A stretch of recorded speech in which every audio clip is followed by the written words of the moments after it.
15, we'll go ahead and call the regular school board meeting for September 28th, 2020 to order. I'd like to welcome everybody. I'm happy to see we have a number of people here tonight.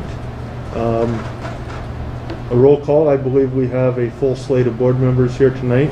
Mr. Borseth joined us, so let's go ahead and start with the Pledge of Allegiance. Pledge allegiance to the flag of the United States of America and to the republic for which it stands, one nation, under God, indivisible, with liberty and justice for all.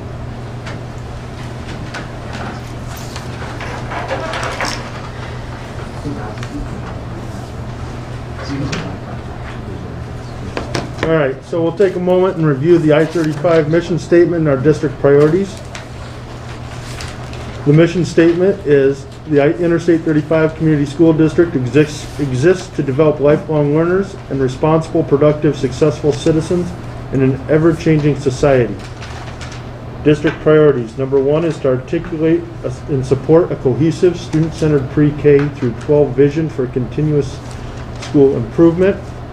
Number 2, engage in effective teaching and relevant learning for the 21st century. And number 3, operate with fiscal integrity, efficiency, and effectiveness. Everybody should have gotten a copy of the agenda. At this time, I'd take a motion and a second to approve the agenda. I move to approve the agenda. I'll second that. It's been properly moved and seconded that we approve the agenda. All those in favor signify by saying aye. Is Eddie? Eddie, thank you. Oh, yeah. I'm Eddie. Aye. Aye. Opposed? Okay. Open forum. Residents, students, parents, guardians, and staff members of the district may address the board about relevant topics. Those who wish to speak must sign up at the beginning of the meeting. Speakers' participation is limited to 5 minutes per meeting. We ask speakers to remember that Iowa law prohibits the board from discussing specific employees or students or their performance. We did have one sign up. Angie Stroh. Hello. Well, I thought it would be nice. We'll do this in 5 minutes. We had an opportunity a couple weeks ago for the school to sign up for a different food program. I'm not going to go into the specifics of it, but it would allow the kids to have free meals. And that's a good thing. That's a good thing. But along with those free meals at that time came along stipulations, guidelines, and there really were a lot more cons than pros for the kids themselves. So Deanna and I kind of looked around and were like, okay, I realized that they would be free meals for the families, and that's really nice. And that's good for the pocketbook, especially during this time. COVID, people out of work, trying to catch up. But what about the kids and the offerings and everything that would be taken away from them at school during lunch and breakfast that they wouldn't receive anymore? Would they really eat the food that we were having to give them? Would it be wasted? I know, and I know you guys know too, it is passionate inside of me that sometimes the kids only eat at school. And I know that. I know some kids don't eat at home. Not healthy. And I know that. So that weighed a lot with us on how we made that decision. Through it all, the kids were more important at that time frame a couple weeks ago than just the free meal. So we stuck with our same program. That way we knew they could come in and have different fruits, different vegetables. They could grab this meal if they didn't like this one, and they were at least choosing something they would eat. So that was very important. Well, last week comes along some waivers, upon more waivers,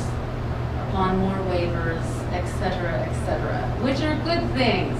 But why weren't they there back then when we were making the decisions? I do not know.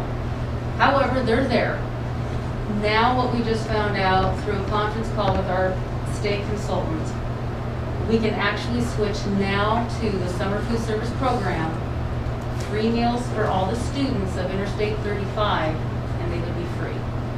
I can keep the same way we are serving. I can offer the same things. I can offer snacks, a la carte, extras, doubles. I mean, this is absolutely wonderful. The elementary end, if they don't like the menu that we've offered, they can choose that yogurt meal. High school, if they don't like this, they have alternatives they can choose. You can make your own reimbursable meal and it's free. That made us happy. We visited with Sharon a little bit, and that's where we want to go. So Dan and I signed up for the survey. It was accepted. Now all we have to do is wait for our actual acceptance from the state. When will this start? We don't know. We're thinking October 1st. But I can't come out and say anything yet to really anybody. We have a media release ready to go. We've already have it, it's already made up. We just need to apply a date. But I can't do that until we know for sure. So that's a good thing, and I wanted you to know because I know the spittle that goes around. I know rumor mills go. We are applying the best thing here, and this was absolutely perfect. I mean, I was never so happy. I know Sharon was happy. We were all yes. So it worked in our favor. So this is a good thing. I know it was a little confusing for some parents. I visited with several, trying to get them to understand. I know the money because I've been there, but I also know the students. And their bellies getting full and actually eating was very important. So at this point in time, it's worked for everybody now. We don't have to change anything on how we serve, prepare. Everything stays the same. So that makes me happy, makes us all happy. So I just wanted to let you know this is where we're moving. I don't have a date yet, so that will be coming soon. So just to follow up a little bit on that, right now it's through the end of December. It's through the end of December, but they are saying through our conference call that they think this is going to run through the end of the school year. I know that there was other things. Don't go to the SFSP, don't do it because the funds are going to run out by October. So those were the rumors that we didn't, are those true? Are they not true? I don't know. But I know it goes through December 31st. But as our last phone call decided, they really do think it's going to go all school year. And that would be absolutely wonderful. So we've got an info letter ready to go out, a media release ready to go out, because the parents just need to understand, yes, you have a free meal, but remember, these things are open and for the opportunity and the taking for your kids. So there will be some cash involved if they don't take a reimbursable meal. So communication will be important, so they understand. But I think this is a good thing. It makes me happy that it actually worked out for the whole and not just so many stipulations and guidelines, because they're very frustrating. So I'm happy. So you'll hear more when we get a date on when that will turn. It could be, we may find out September 30th, but we start the next day. I mean, that's how sometimes that works. So we'll see how it goes. So that's a good thing. That's it. Thank you. Okay. Thanks. I think you're under 5 minutes. I did.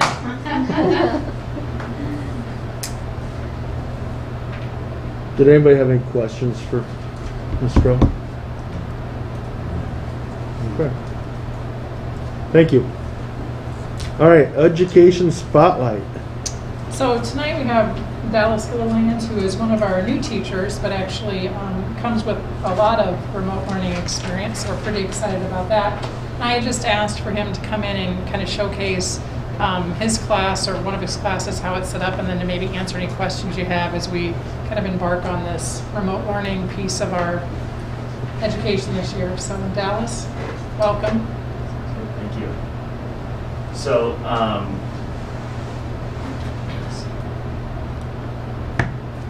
so what I'm going to do, I'm just going to show you one of my classes here, and comes up. So my goal is to ultimately make this as easy as possible for myself and also mostly for the students, and then also with parents. There we go. And so this is not what it looked like day one.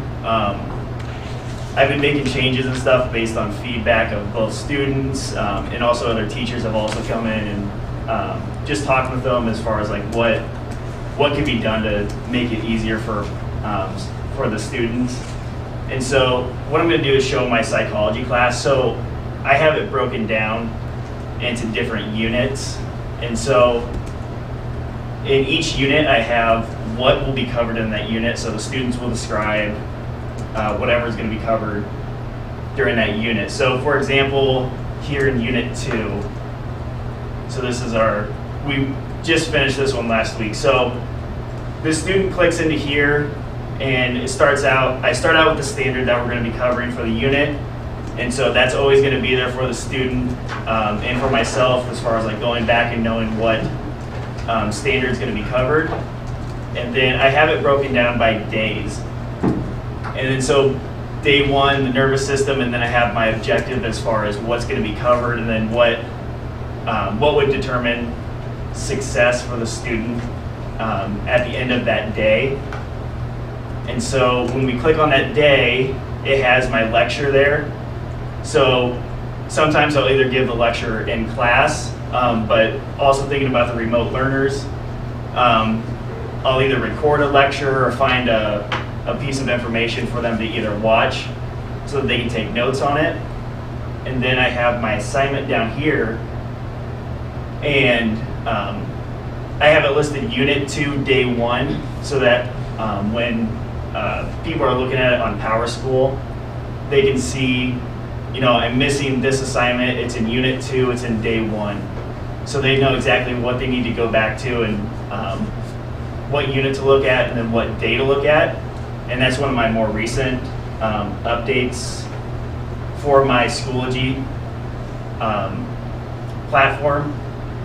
So really my goal is to just try to make it as easy as possible and just have it broken down by days. More recently,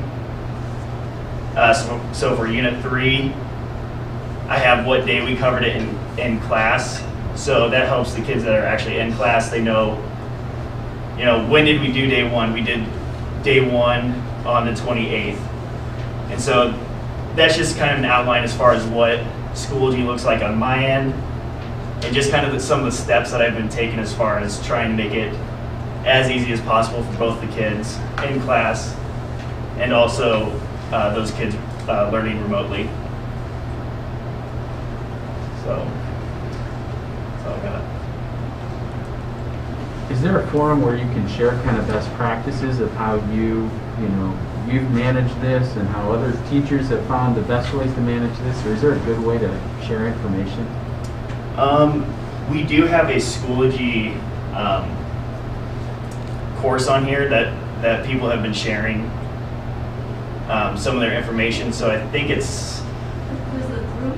and this one, the group, yeah, the group. Group tips and tricks? Yeah. And with the TLC or PLC coaches, I'm sure. Yeah. So we have our groups, the Schoology tips and tricks that people will share kind of things that they've learned, and also if they have any questions.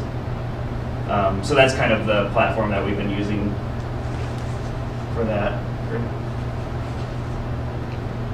I would say that one of the biggest challenges we have, or one of the biggest concerns we have, is having parents have different looks at the platform.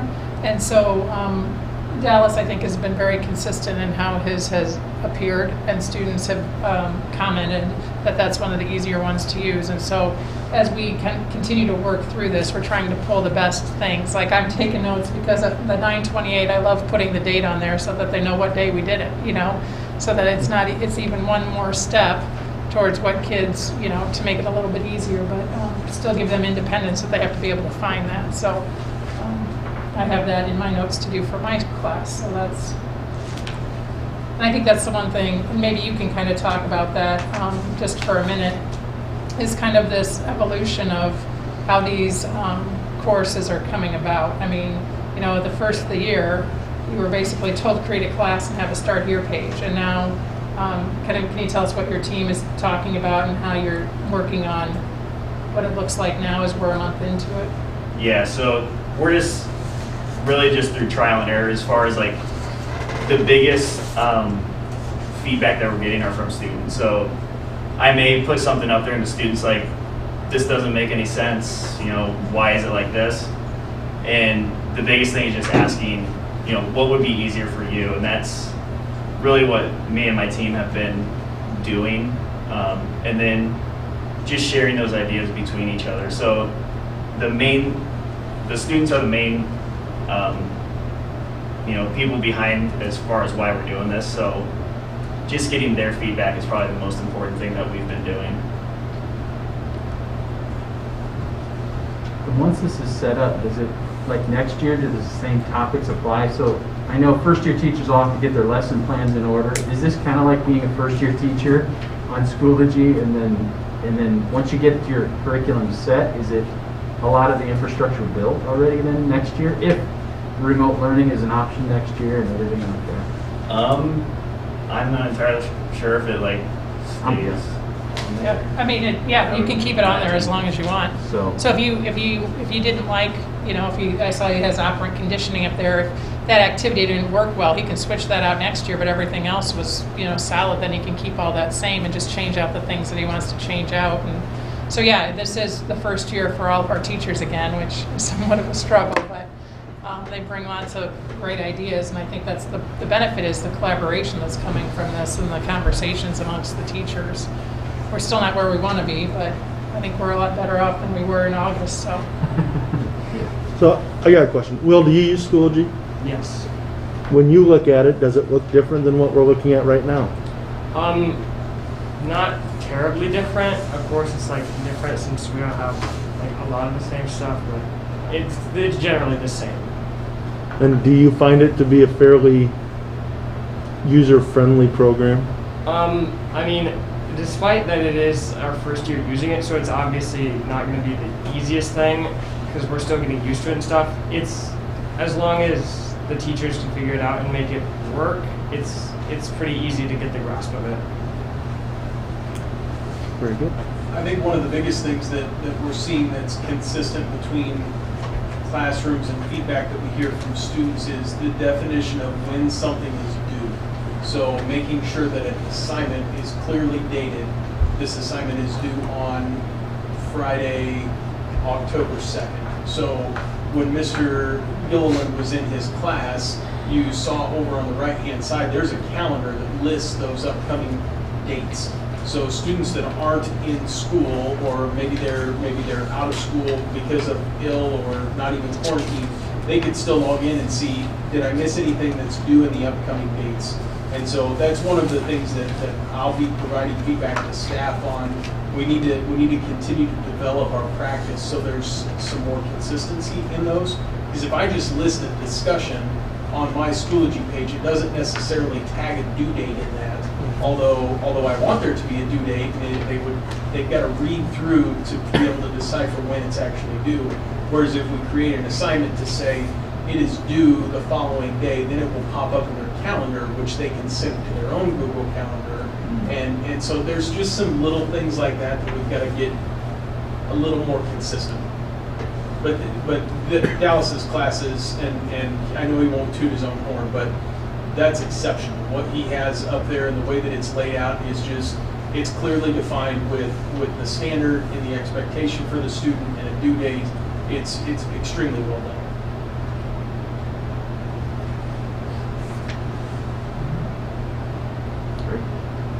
Thank you very much. No problem. Thank you. Thank you.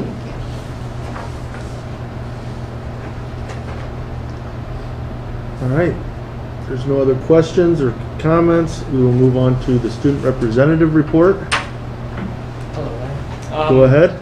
Well, as was previously stated, a lot of the students, despite the trouble of getting used to Schoology, we are getting the idea of it, and I'm sure once we can find some common ground, it'll be relatively easy and stuff like that. I think Mr. Castor brought up a great point when he said as long as the teachers are setting due dates, because as much as we want to think that students are constantly checking things like that, they just aren't.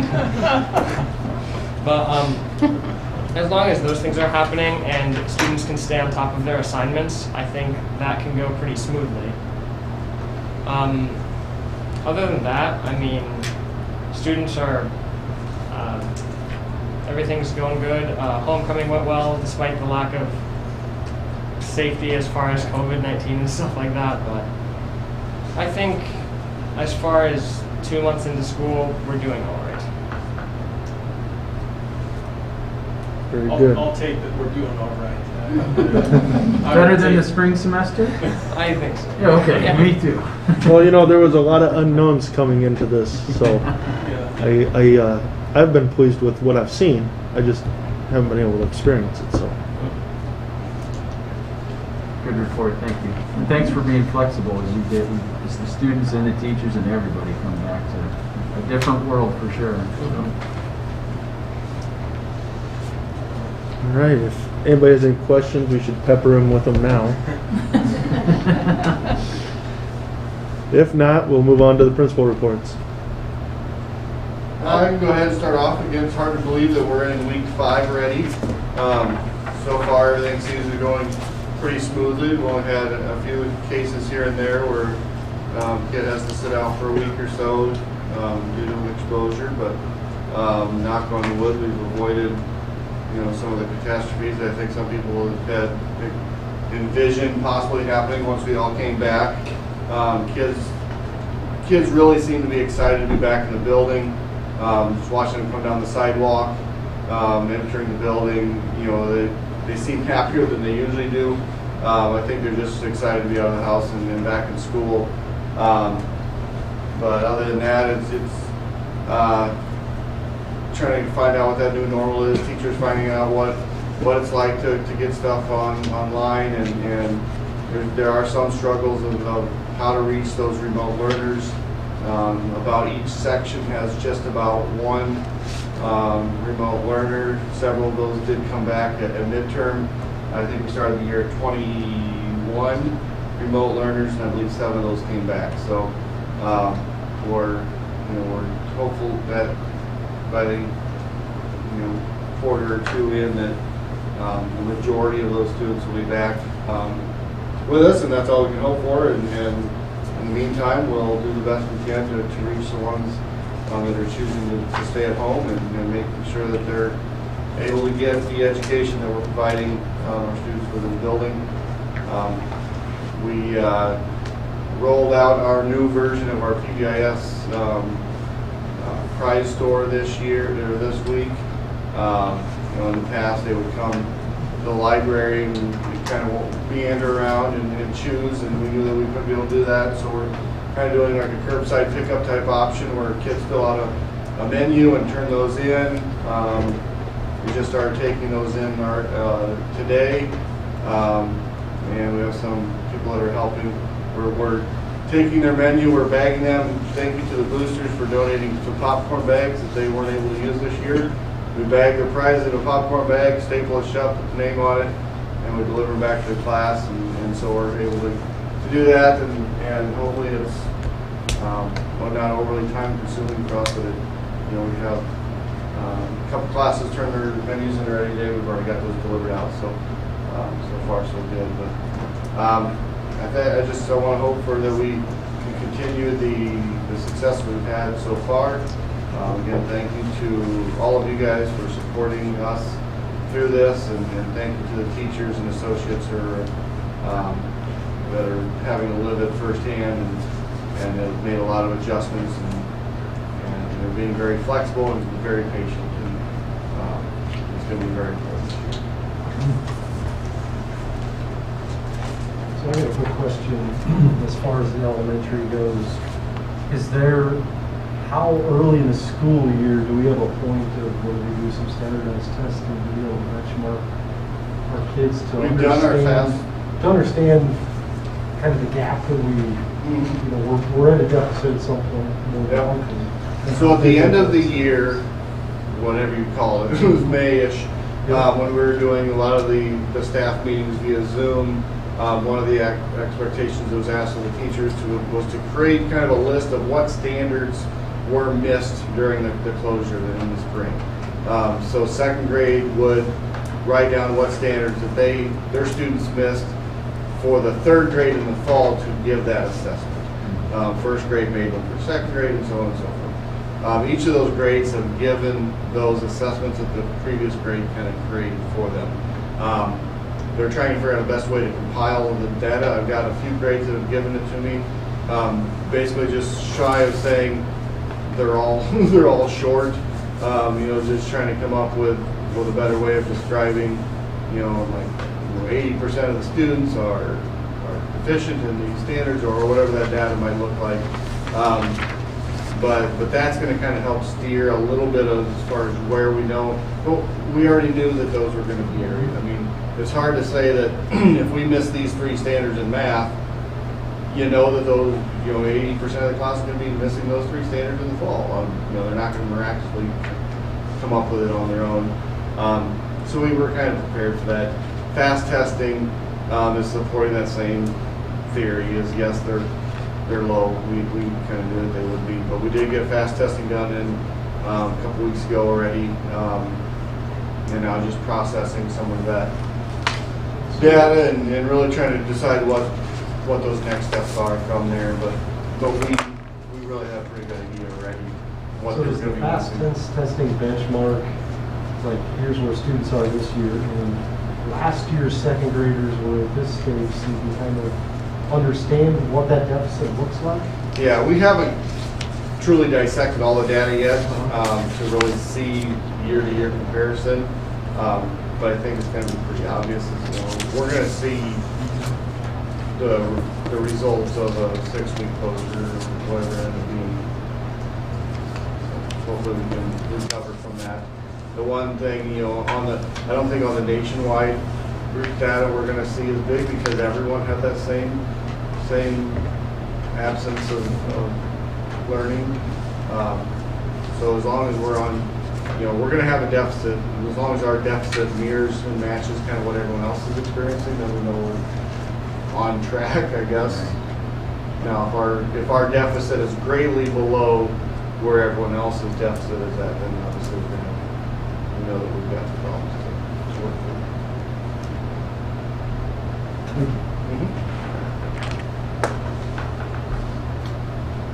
through. Any other questions for Jeff? Not hearing any, go ahead, Mr. Castor. So we'll hit some of the highlights with Schoology and I'll say the roller coaster the kids are working through when it comes to getting used to that new technology. But from the admin side of things, we've made some adjustments in how our remote learners are set up within PowerSchool because previously they were separated from those classes, and to help us logistically from the office standpoint and to be able to provide a little more consistent instructional delivery, we did move those remote learners into a traditional in-person section. We did that for some attendance purposes. We also did that for it eased when a student comes back from remote learning. They're already in a section, so their courses are already set up, their schedule is already assembled.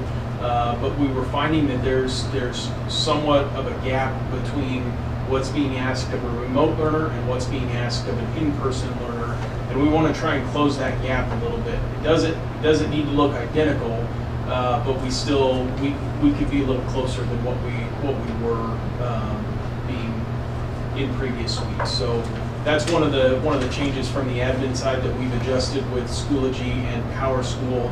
And we're continually learning the ins and outs of how do grades sync and how does communication work through that when it comes to when a grade is complete. What does it all? Who all sees that? So I would commend Julie and Priscilla Boswell and their work on the back end of that, because when there's a problem, whether it's a teacher or whether it's Tina or myself, they're our go-to, and they've been great sounding boards. They've been willing to tackle anything that we have come up with. So they've done a lot of work that's unseen by many people. So, and they've done a fantastic job. So thank you to Julie and Priscilla. This last Friday was our first day working through our Fly Friday, which is our Friday Learning for You, and I haven't seen a grade report yet to know what that looks like for sure. but with the survey that I sent out to staff just to gather feedback was they were able to meet with students that they needed to meet with in one-on-one situations. They were able to either provide intervention help based on assignments, not necessarily academic gaps, but we'll get there, but assistance on those assignments. And they also had remote learners, a high percentage of them had remote learners turn stuff into them, which is what we ask them to do. If a student is not here, they still have a learning expectation for that day. And those that were not here in the building were, somewhere between 60 and 80% of our students completed what was being asked of them on that day, which I felt good about for the first time. The next step in what that day looks like is we're gonna work with staff on how to implement intervention. And remember, we're just talking about high school kids. So middle school has their own setup with this, but with our high school kids, we've really got to target what those academic gaps are. Just like Roger asked the question to Jeff about how do we identify as our teachers are assessing and they are finding there are learning gaps there, whether that's 8th grade to 9th grade, it could be junior to senior. We've got to identify those small intervention groups that we can meet with, and Friday is a perfect platform for us to do that because although the kids have learning expectations, they don't necessarily have a schedule that they need to follow on those days, and so we can have our teachers get at those kids in smaller groups or even one-on-one scenarios. So that will continue to evolve from that. Will, I don't know what your thoughts are. You didn't share much about Fridays, but if you want to give them your perception of what that looked like. I mean, as long as the students can get the help that they need on those Fridays and just get the help that they need, I think we should be fine for Fridays and stuff like that. As long as they're able to recognize when they need help before, they have to be here. I think that's really the biggest part of it. Yeah, and we met with a company last Friday that is it's a scheduling program. I don't know if I'm describing that right, called FlexiSchedule, that will actually be able to have teachers request students to be present. So we might be able to help those kids know that they need to be here before we get to that point of not being able to recover a grade. So that FlexiSchedule will allow us to be able to schedule kids, and then also kids to be able to schedule teachers. So Will sees that he's missing something in history, he schedules history, but math sees that Will needs to be in with math to get something to prepare himself.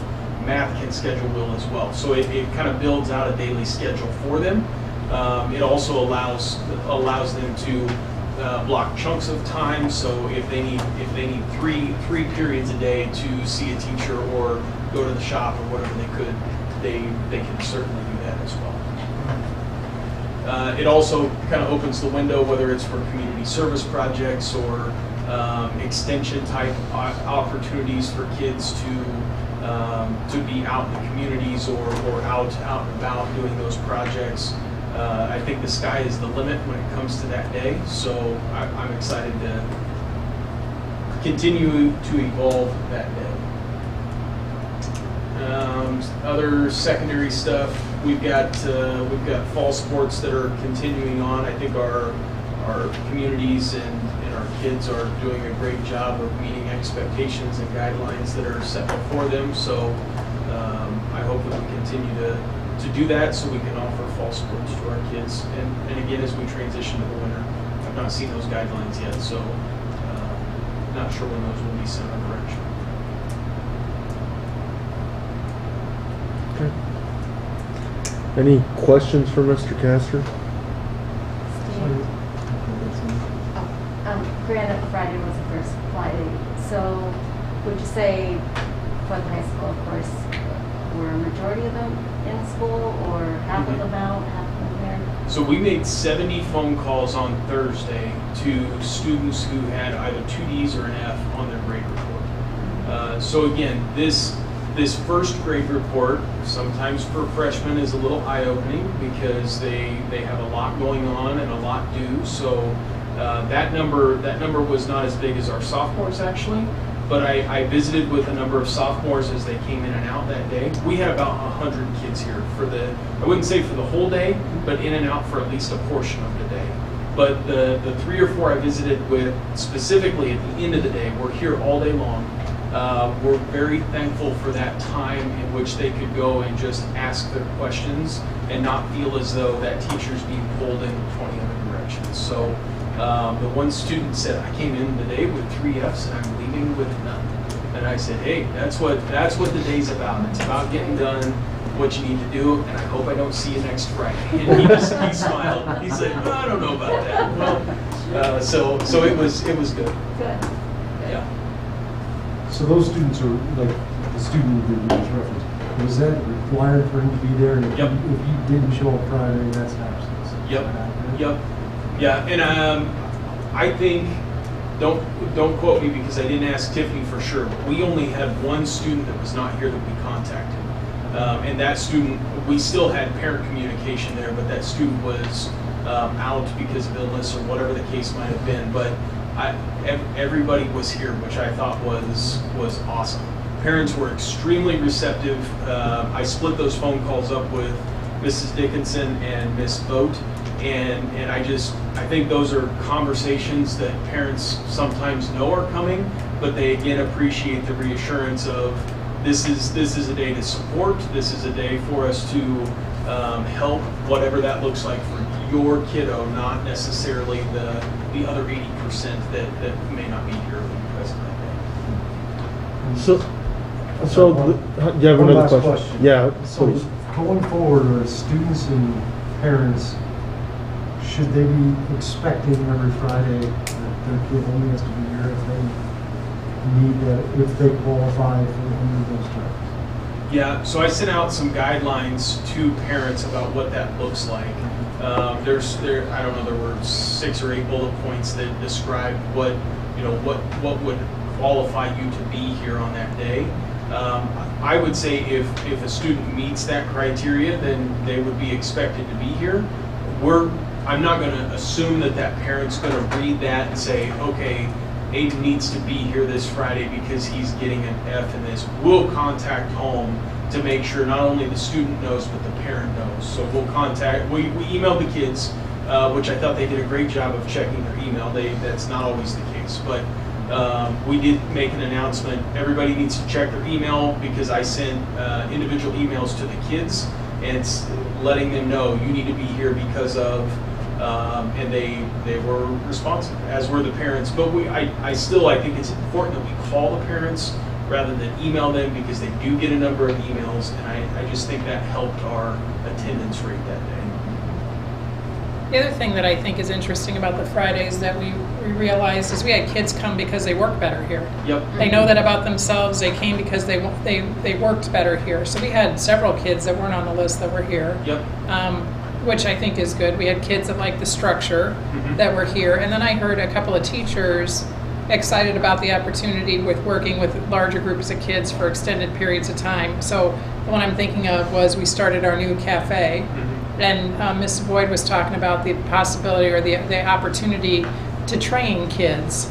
And they could hear all the same thing and they could do it as many times as they needed to. So she got, I don't know how many kids in there on Friday, where she was training for this cafe, which is real world experience, but we just don't necessarily always have time for everybody when you only have 44 minutes during the week. So this gives those teachers a little flexibility. You can have your whole class come in. You know, if I wanted my class to come in, I could sign them all up to be here and kind of go through what we were going to do. And if it was going to be 2 hours, it would be 2 hours, and then they can be dismissed. So there's lots of possibilities, but those are 2 things that I remember hearing from this first one that I thought were really encouraging.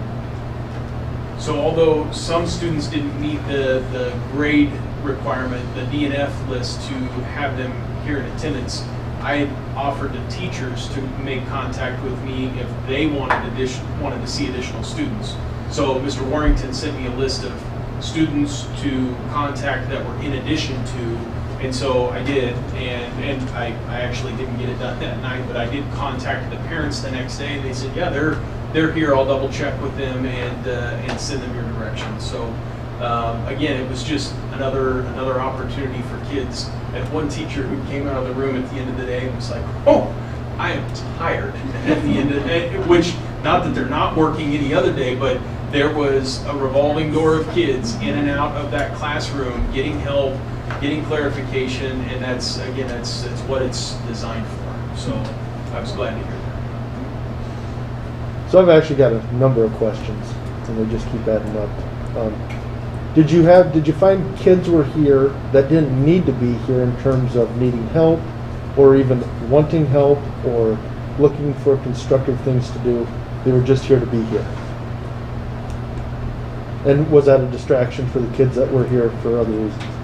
I don't know that I have an answer for that. It's a curiosity. Yeah, I know that there were, so Mike asked, or Coach Stewart asked the football kids to be here to help them stay in routine on that day, which as a coach, I respect that, and I think that's important for kids to stay in their routine. So were they a distraction? I didn't hear that they were a distraction. So that tells me they at least found something constructive to do, although it wasn't necessarily assigned for them to have something constructive to do. Well, but they all had the remote learning day, so every kid Yes. that even wasn't still had here, work to do. they still had work to They do, still just had like work everybody to who do. was at home. Yes. Yes. So, because when they came, I had class. I had 3 gentlemen show up for my class. I usually have about 17, and all 3 of them worked. And if they had a question, they would ask. Some of them were football. Another one came just because he said, "I just wanted to work here," and came in and worked and thanked me when he left. And I just was, so yes, but no, not a distraction. Good. Not that I saw, or not in my class No, anyway. I don't, and I wasn't in a lot of classrooms over here because without so many individuals here, I was actually able to spend quite a bit of time in the middle school that day. So I did spend more time over there, and where I see that evolving at the middle school is we've asked the middle school teachers to treat Friday as a remote day, so whatever lesson you have designed for that day needs to be a practice for students to work on that remote as if the teacher was not there. That's what we've encouraged them to do. Now our goal is to how do we get at intervention for our middle school kids, because the classrooms I were in, the students were busy, they had something to work on, they were engaged in whatever it was, so it didn't seem to be busy work type tasks. So now we've got to figure out how we can get at those kids that need us to help bridge that academic gap. Well, I would be interested to hear moving forward, not necessarily in a week, not necessarily in 2 weeks, but at some point moving forward, what the pros are, the cons are, where you see this, just out of a curiosity for it, because I can talk to Jack until I'm blue in the face and get an opinion, but it's not necessarily a reflective vision of what's going on. Yep. I've been intrigued by this idea of a free Friday, No, it's not. See, that's where I have to correct the a kids. fly Friday. It's not a free Friday. There is still learning expectations Right, for that. but they don't have to be here. They could be doing it at home. Correct. It's more of the structure isn't the same as a regular day, Correct. and so Yep. I've been really curious how that was going to work, and I'm excited that you guys are working on it because I think we got good leaders who can implement it. So Do the assignments for the Friday for the remote learning, are those like posted Thursday night? If some kids Yeah. want to get a jump or have Yep. something going? I had asked, I can't even remember who I talked to. A couple kids that came in early that next morning had said their assignments were posted Thursday night. Well, do you remember, were your assignments posted Thursday night or were they all posted Friday morning? The majority of them were posted Friday morning. There were some teachers that posted them Thursday just so, because there are students that like to get a jump Yeah. on things so they can have that Yeah. Friday to themselves. And that's what I heard from those students that I visited with. One was in for a volleyball workout or something, and she just shared that it was posted Thursday night. I was up, so I went ahead and did it and got 2 classes knocked out of the way. And she said it was about a half-hour piece, which was, again, classes are 43 minutes long. So if it's taking her that long to work through it, that's really what we were expecting. And are those just automated, or does the teacher actually have to hit something? Can they set it up to go out at like 8 a.m.? You can delay a Okay. post or post it so it goes on at whatever assigned time. Or if I get up Friday morning and need to post something, I can do it manually as Okay. well. I've got one last question. Any concerns from parents about knowing where their kid is at, whether it's at school, at home, in between school and home? And is there any way that the schools help you track that? So any of the kids that came on Friday scanned in, so our ID cards that the kids wear have a barcode on them, and they scanned in when they got here on Friday. We had to call them back up because many of them didn't scan in when they came in, but we do keep a running log of anybody that comes through the door on that day, and then they check out with Tiffany. So if Will came in and he got all this stuff done and he's caught up, he shows us, I've turned everything in, my grades are in good standing, they can check out, and they do sign out at the office when they leave. So, But if Will tells his mother, I'm going to school, and he doesn't go to school, and he isn't supposed to be there, there's really no way for her to know. I'm gonna say I don't believe so, but I guess I don't know that. Not saying that's our, that's. No, I see where you're going. I don't know that we have tracked that. I mean, we notified the 70 kids and tracked those that were here, 100 kids that were here. But if Will told his mom that and he wasn't here, then we did not have record of that, or would not have. And kids, if they're done with their work, can leave early. Yep, and we did contact home. So if those Okay. if those kids did check out, we did notify Okay. or ask permission for them to be able to go if they were done. Because I think that's one of my concerns, is just the flow of kids in and out, and making sure that the parents in the school are both understanding whether it's, I expected my kid to be here, even though you weren't expecting it, and we never made it there. Or we decided not to.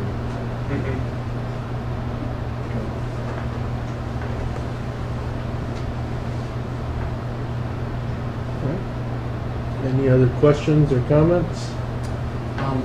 Go I ahead. would, as a student to an administrator, I'd like you to push to the staff members the importance of wearing the mask, because I have seen, not any like specific staff members' rooms, but just in general, a lot of this and a lot of this from students, and despite how they can be uncomfortable, since we did have that big sending students home thing back in whenever it was, August, September-ish, to push the importance of these, even if they can be discomforting, it is for safety, so it's like, so that can be brought attention to. Thank you, Will.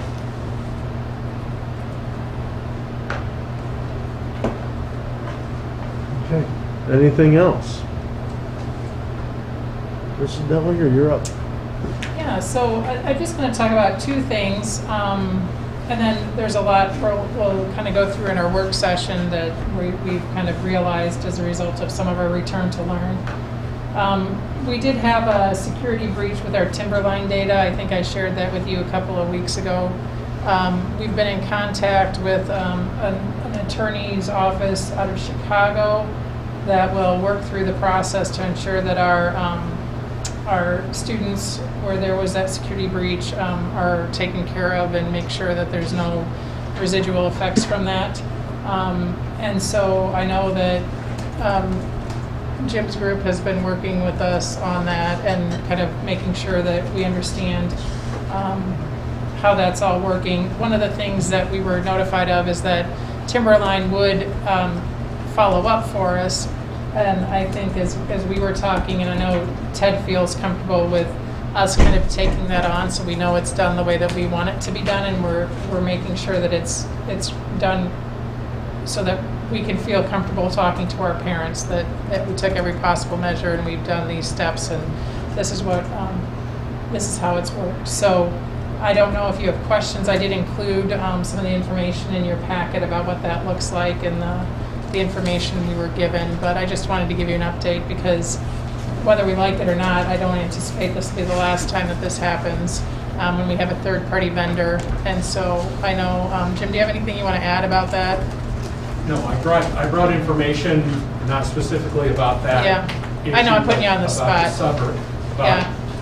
What we think will happen is your insurance coverage will take care of the notification cost working with Ted to get the list of people, make sure the notification is done according to the law, offer credit monitoring and so on if that's needed.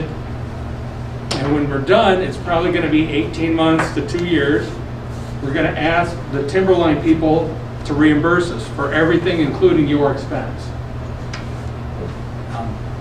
If we have them do everything, when they run out of money, they just drop it. And so we're just going to do that. We'll step in and deal with it, and then go back, recollect your money, your deductible, which is $2,500, and keep moving forward till the next one. I did 3 cyber claims in 1 week. I haven't had one even before, and I had 3 in 1 week. And Timberline is an issue with a lot of K-12 schools. With remote learning, you know that all those kids have open Wi-Fi's at home, and their password jumps around, and there it is. Someone's trying to bust into your firewall and so on. You've got protections for that. We've got the cyber coverage to back it up. They do get in. I'll talk more about that in a bit. Thank you. So that we're working through, and Ted and I are learning as we go. Neither one of us having had that experience before, so we're learning. The other thing that I wanted to do is just give you an update on the building projects. We're trying to set up a meeting. I talked to the architect about the leak on the roof in the auditorium that caused our screen to be damaged, which caused our house that has the mechanicals for the screen to be damaged. And his indication was, in conversations with the contractor and the supplier may have changed out what materials were sent. And so there's kind of a chain that they're following to track who's responsible now for the repair and the costs and what the fix is. It's where 2 of our walls join, and it's not sealed. Forgive my ignorance on the correct terminology, but it's not sealed the way that it should be. There's not I want to say a flashing over the top of it, so they've caulked it, and the caulk has not held. And so this is, I think, the second, if not third time they've tried to caulk it, and now we had all this damage. So we're in the process of working through that fix. We also have the hot water issue still in the kitchen on the elementary side. Travis Mechanical looked at the recommendation. So if you remember,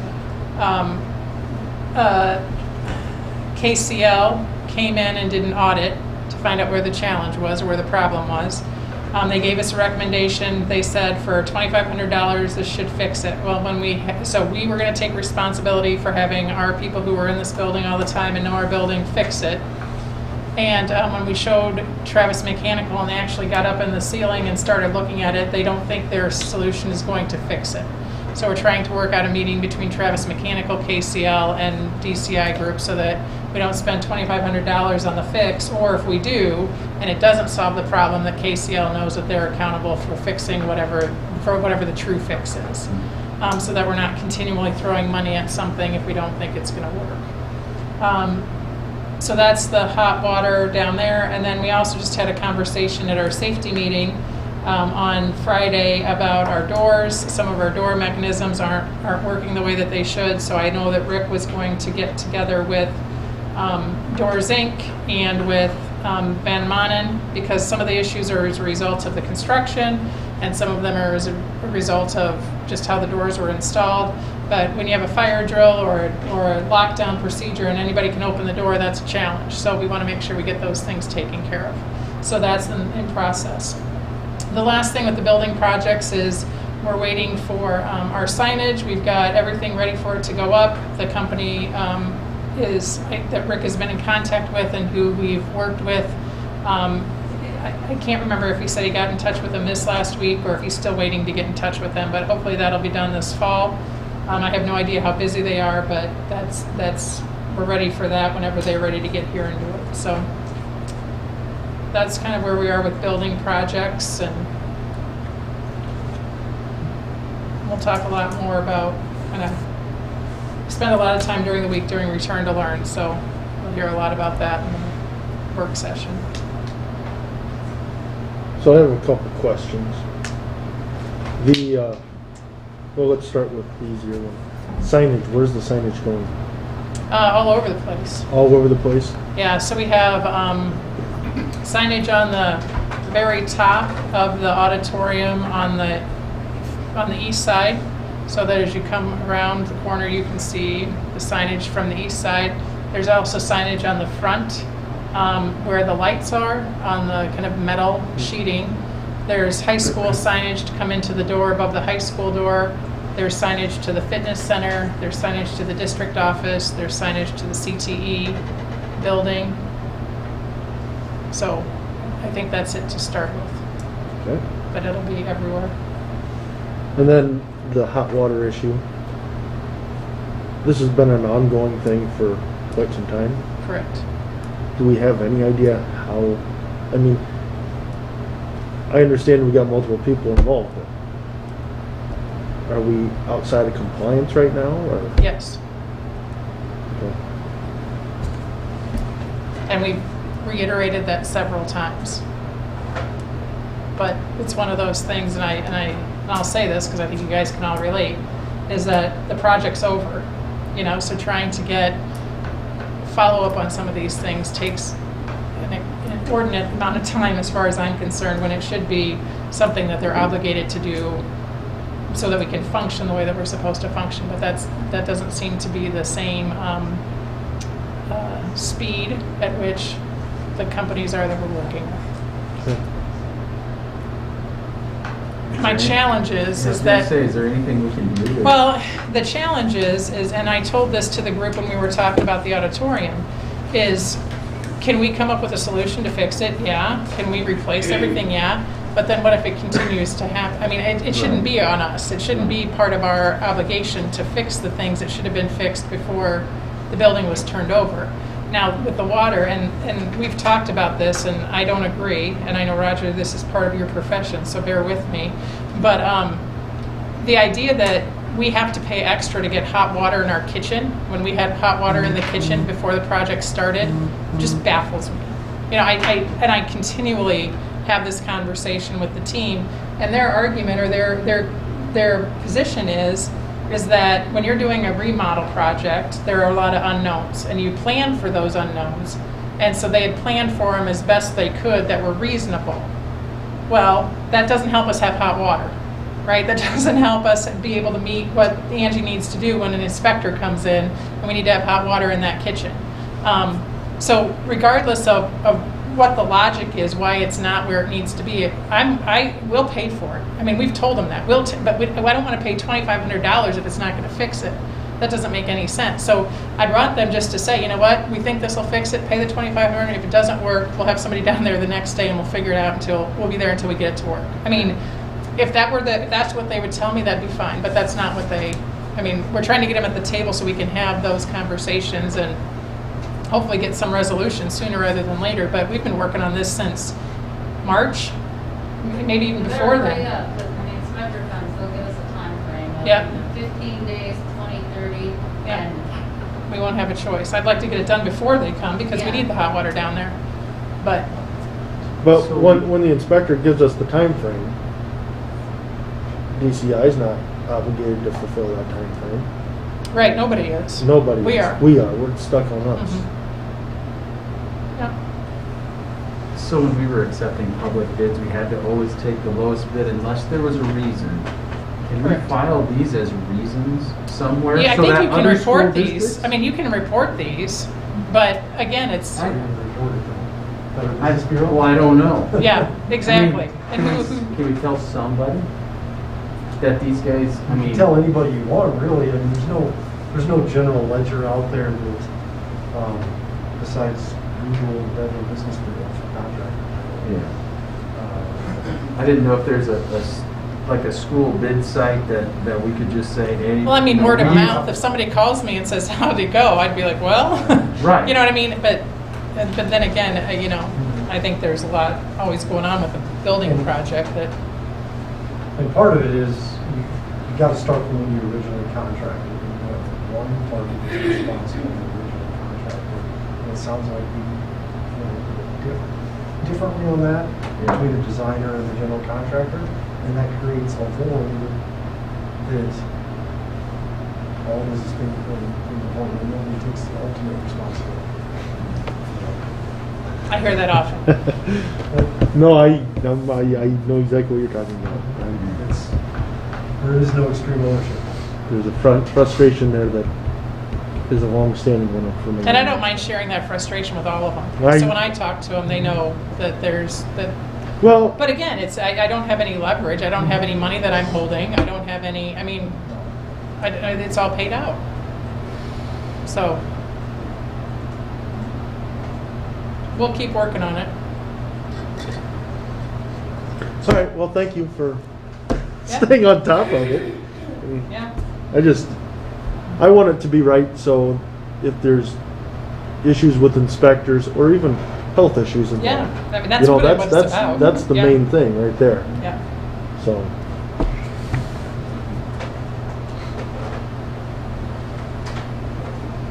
All right. Any other questions or comments for Ms. Nettlinger?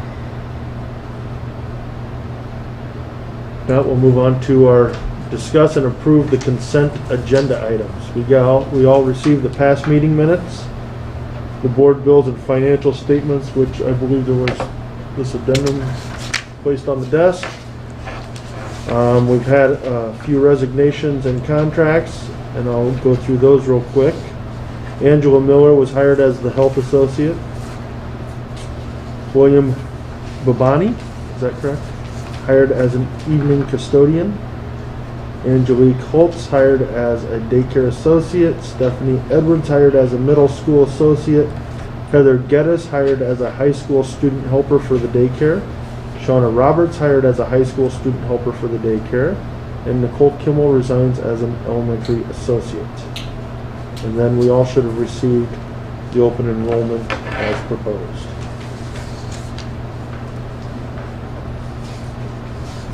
It does require a motion and a second and a vote to approve the consent agenda items.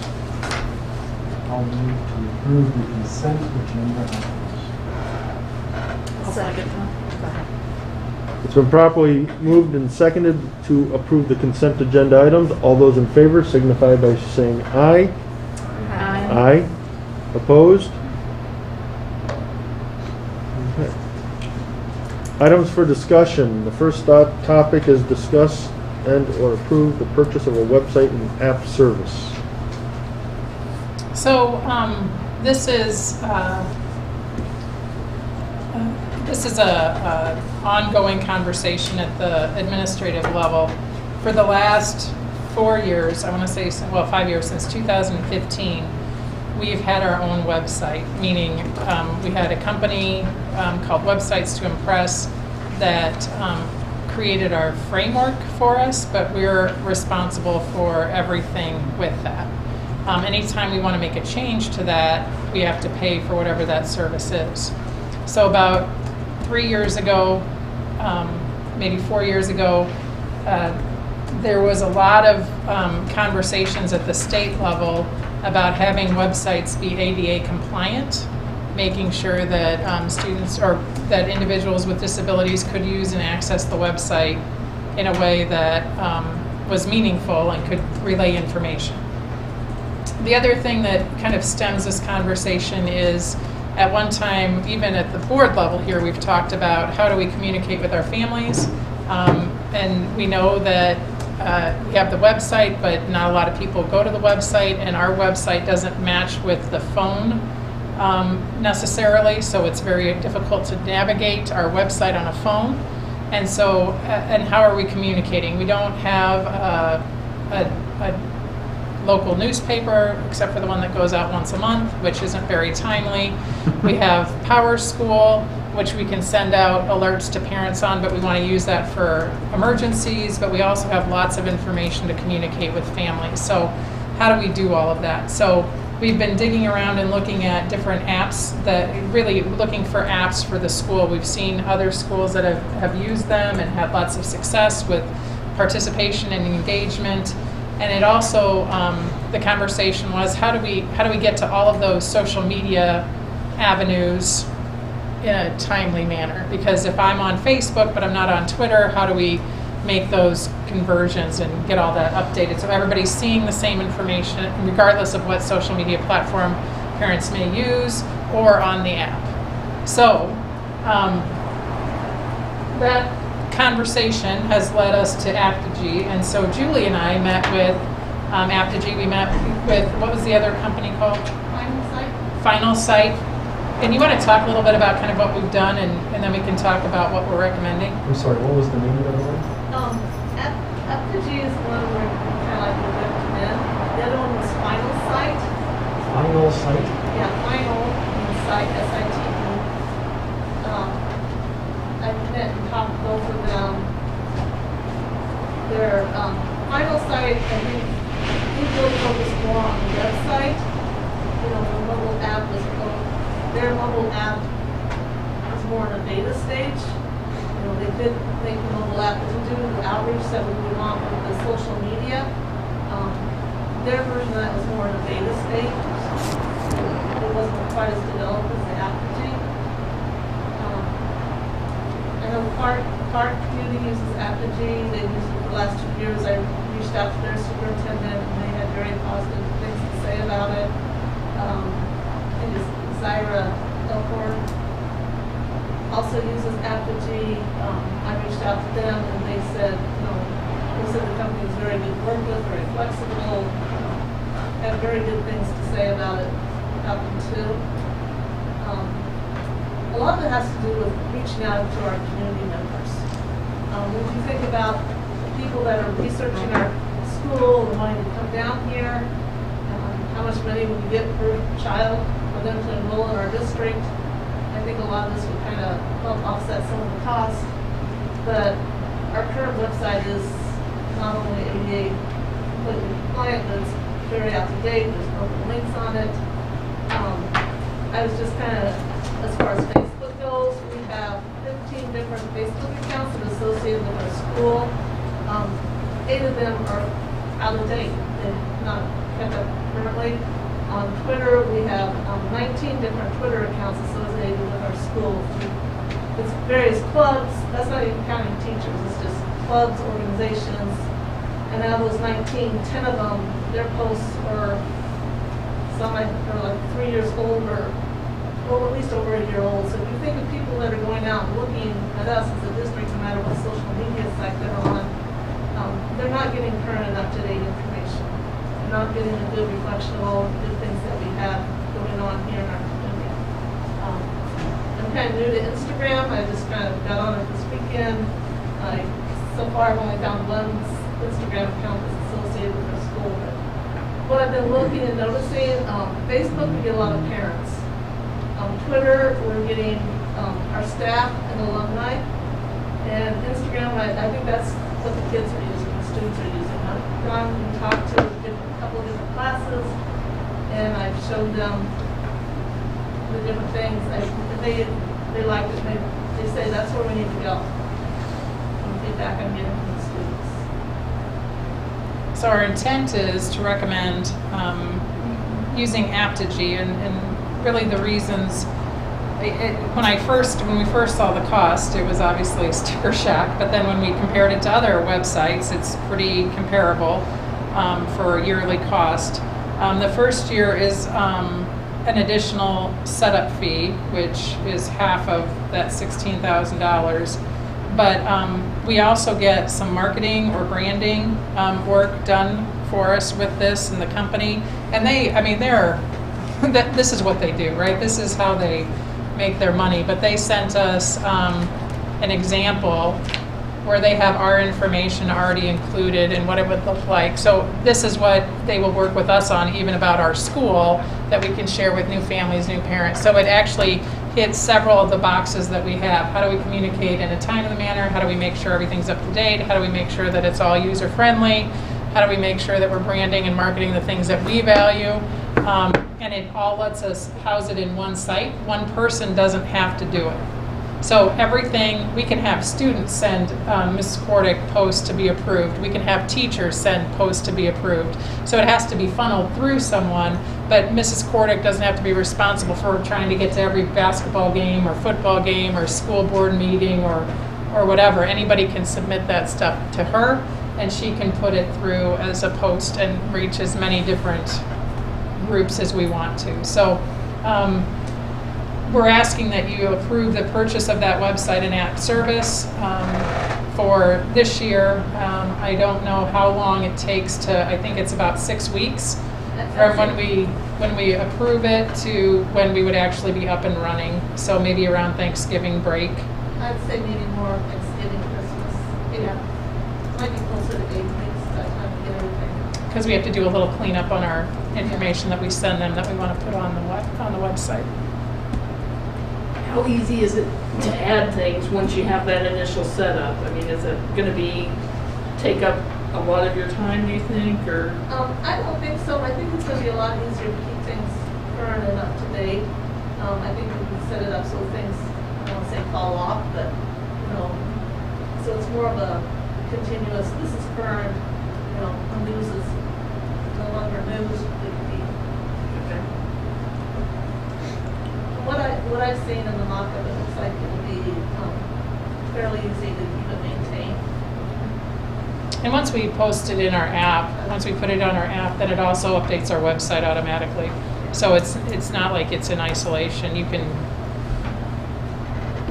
update kind of simultaneously with all the platforms. So do you see this as a opportunity to clean up all those Facebook accounts that are out there, clean up all the Twitter accounts?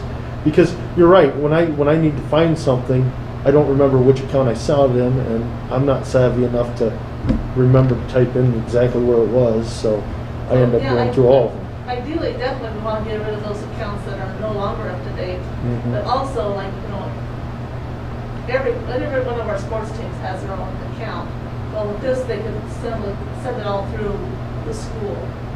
The more things I think we can funnel and come out as a school and have that presence, no matter what our sport, no matter what our organization is, people know I'm just going to go to I-35. I'm going to find everything I need to know there. It's like, like I said, wrestling. Oh, I want my basketball scores. I want to. It can all come through one site. So would you be the only compliance approver? Or would No, we can have a team. We can have a Okay, team. because that seems like a lot for just one person to approve. No, and in my mind, I would envision like pretty much all the coaches would have authority to, okay, we're on the bus going home, here's a picture, here's a score, and they just have to do it right there on the phone. Okay. Yeah, there's a ton of And this would take the place of all those other random ones, because like right now, some start with Rotor, some start with I-35. Some start with I-35. Yeah. Some start with Interstate. Yes, Yes. exactly. It is a struggle. What about the different websites? Right now, our website links to other websites like the conference website, and then it's a separate website that holds our board meeting agendas and minutes as well. Is that all going to come together in one, or is this website going to be able to keep that functionality? Yes, we should be able to continue those links. We definitely do want to keep the link to like the conference website. I mean, we can still have those links to other websites. So do we have money earmarked for this already? Or, I guess my thought is I'm all about updating technology and communication. I'm 100% for it. I just don't want to, by the end of the school year, have priorities, or I guess looking at it as, okay, should we have spent this amount of money on the technology, or with everything we've gone through the year, with all of our teachers, our staff, everything that they've done, with just all the work they've done through the entire year, and not be able to give them some sort of reward. You know what I'm saying? I mean, I just want to make sure that, that we're considering the priorities of at the end of the school year. I don't want people to say, oh, you spent money on this communication thing, but you could have rewarded us for all the hard work we did through the year and, Right, and and I- shorted us in the end instead. Right, we mean- always have I that mean- argument with anything, Right, right? I right, mean, right. that's just a part of the nature of it. Is it the Um, same pool of money, or is it different accounts? No, it's the Okay, same pool of okay. money. I would say, from my own past experience, every district I've been in has had an account that's had money spent on this service. Just because we didn't, doesn't mean that that's necessarily most effective, and I think we're finding that it's not effective when we can't communicate clearly and regularly with our patrons, especially when we don't have any other mechanism by which to do it, really. I mean, unless I'm gonna mail something home to families every time we have something come up. But I do take what you're saying. We have, we've been given, at least in my opinion, money to work on some of this stuff with CARES dollars. Now that evaporates very quickly. Our district as a whole was given $52,000 for CARES money. We kept our daycare open, so we'll use some of it for that, allocate it for that. We provided our virtual graduation, so we'll use some money, we've coded money for that. We'll have recommendations on how we kind of make sure we can get our return to learn plan more efficient, which is what that money is for. But in my opinion, some of that money could be applied to this, because we're talking about communicating things that we have to in a timely manner, about remote learning, about all of those things that we're doing here, kind of easing the concerns parents that have at home because they can't be in the building. My understanding, and I think Ted's is as well, is that we're looking at probably a second round of CARES dollars to come to districts, which then would, and we can't use that to do what you're asking, but we can save money from the general fund so that if we wanted to do something along those lines, Okay. we have that set aside. Because some of this money you can't use for, Sure. yeah, I mean, you know how it works. Right, right. So I do think I that, just wanted us to be yes. cognizant of it so Yes, that, yes, so and that we're I rewarding think our we just staff. had that conversation today. We want to make sure that we're in a good spot by the end of the year, because we know there's going to be a lot of additional expenses. Our health associate is one, but at the same time, it's something that I think in order for us to be effective as a school, we have to have it for this year as we're looking at kids and families and trying to make calls and help kind of alleviate tension and stress. Yep. Yep. So yes, we are cognizant, but I also think this is something that we probably should have had in our budget Right.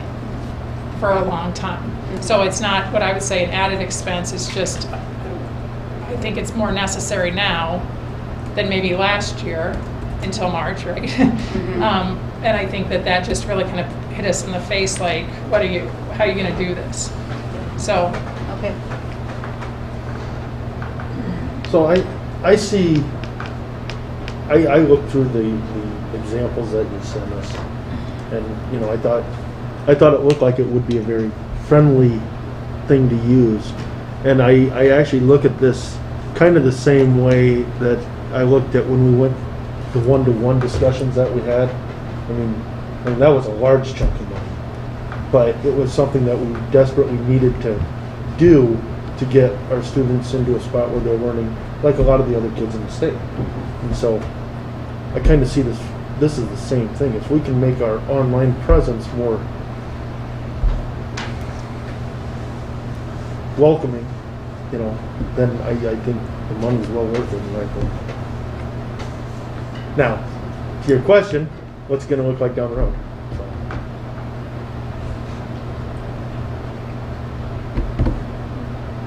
Any other comments or questions? We're way overdue and I welcome the change. That's my comment. What did you say? I said we're way overdue and I welcome the change. And I'm excited for Thanksgiving because I heard a promise. I said more. She said Christmas also. I was thinking more of those 6 babies. Julie is extremely busy right now, so we'll be working on it together, but we know the need for it, so. And I think the company will be very good to work with as well. All right, so if there's no further discussion, in order to move forward, we would need a motion and a second to approve the contract. I'll make the motion to approve the contract for the purchase of website and app services as presented. I'd second that. It's been properly moved and seconded that we approve the contract for the purchase of website and app service with Aptigee. Aptigee. All those in favor signify by aye. Aye. Opposed?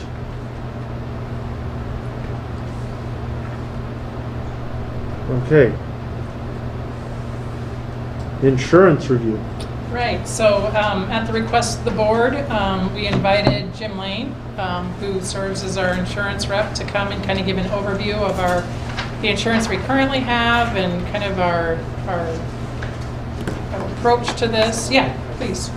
Do you need the projector? I didn't even ask that, sorry. So he's going to go through kind of what we have, and he's willing to take all of your questions, even if they don't relate to insurance. I'm close to 6 feet, so I'm going to take this off so you can hear me. Again, insurance ed, my name is Jim Lane. I'm at Lane Insurance in Norwalk. I started in the insurance business in 1982. I was right next to City Hall at the time, and I bought a little building across the street, moved my office over there, and I actually sold that building to Bobby Finley and just had one office in St. Charles and then an office in Norwalk.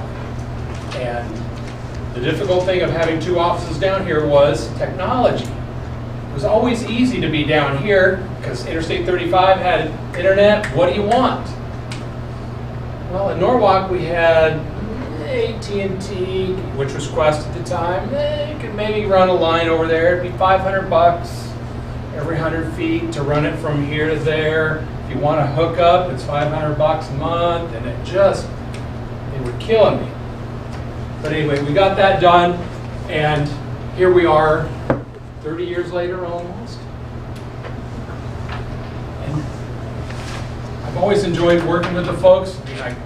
I was laughing. Lori Jordan, I knew her when we were in high school. I almost called her Lori Brummel the other night again. Anyway, we're still good. We're still good. But all the years I've been here since 1982, I've been the insurance rep for the school since 97, 98, 99, sometime in there. I do not have records going back that far. But I've worked with Justin's dad, Bill. Henry Eggert was here before Bill. I cannot remember past Henry. We had a superintendent that was a Des Moines school administrator that came down here for a couple of years. Eric Sondermeyer, is that right? No, Eric came from Perry. Perry, yeah. And we had an interim superintendent, which was the retired superintendent from Perry. He scared the bejesus out of me one night. He called me after midnight. Usually after midnight means that something's on fire. And it was not, but it was an issue. And he says, I'm driving home from a meeting. I'm in the car and I can talk to you. Because if I try to talk to you from anywhere else, someone else is listening. So that's what we did. But anyway, I've done insurance for quite a while. The school has been in the insurance program. It's called the IASB, Iowa Association of School Boards Insurance Safety Group.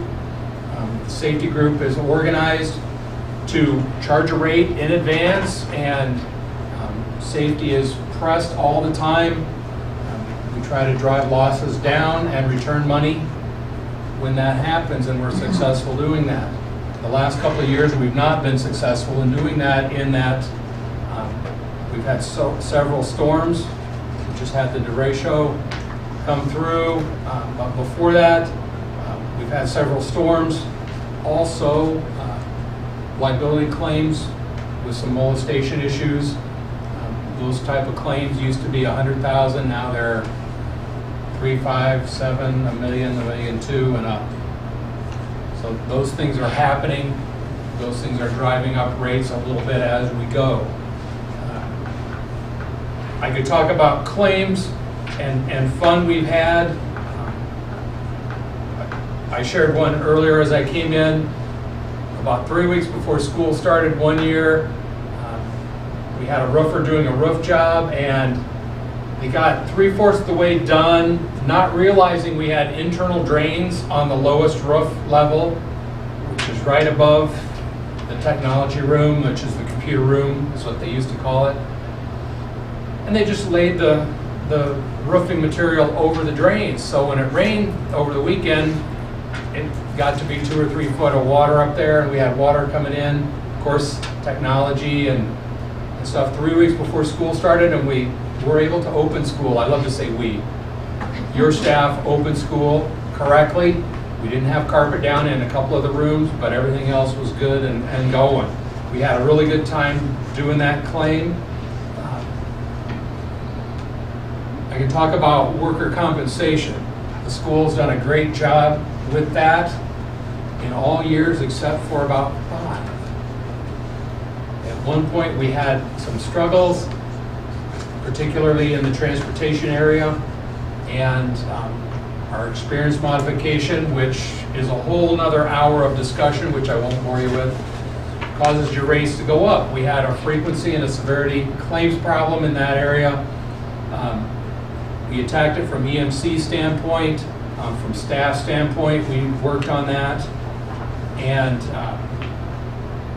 it was pretty funny. We had a gentleman from EMC come down and talk to the staff as they came in August before school started, and that gentleman is the nationwide safety guy for EMC in schools.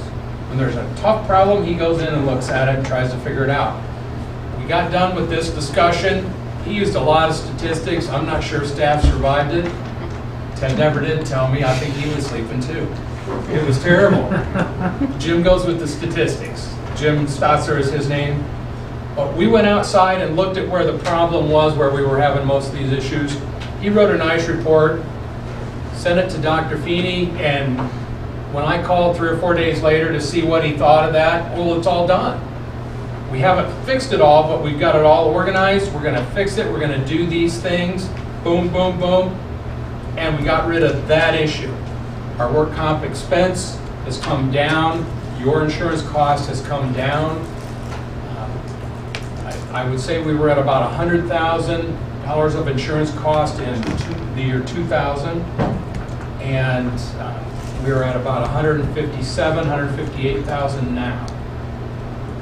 And we probably have $20 million of new buildings since that time. So I think we're doing pretty good. I say we, I mean you, doing good with the worker compensation. We've got claims down, frequencies down. Even those little goof ups aren't happening anymore. We're just not seeing them, and that's a good thing. Oh, here we go. Things out of order. You've all got one of these.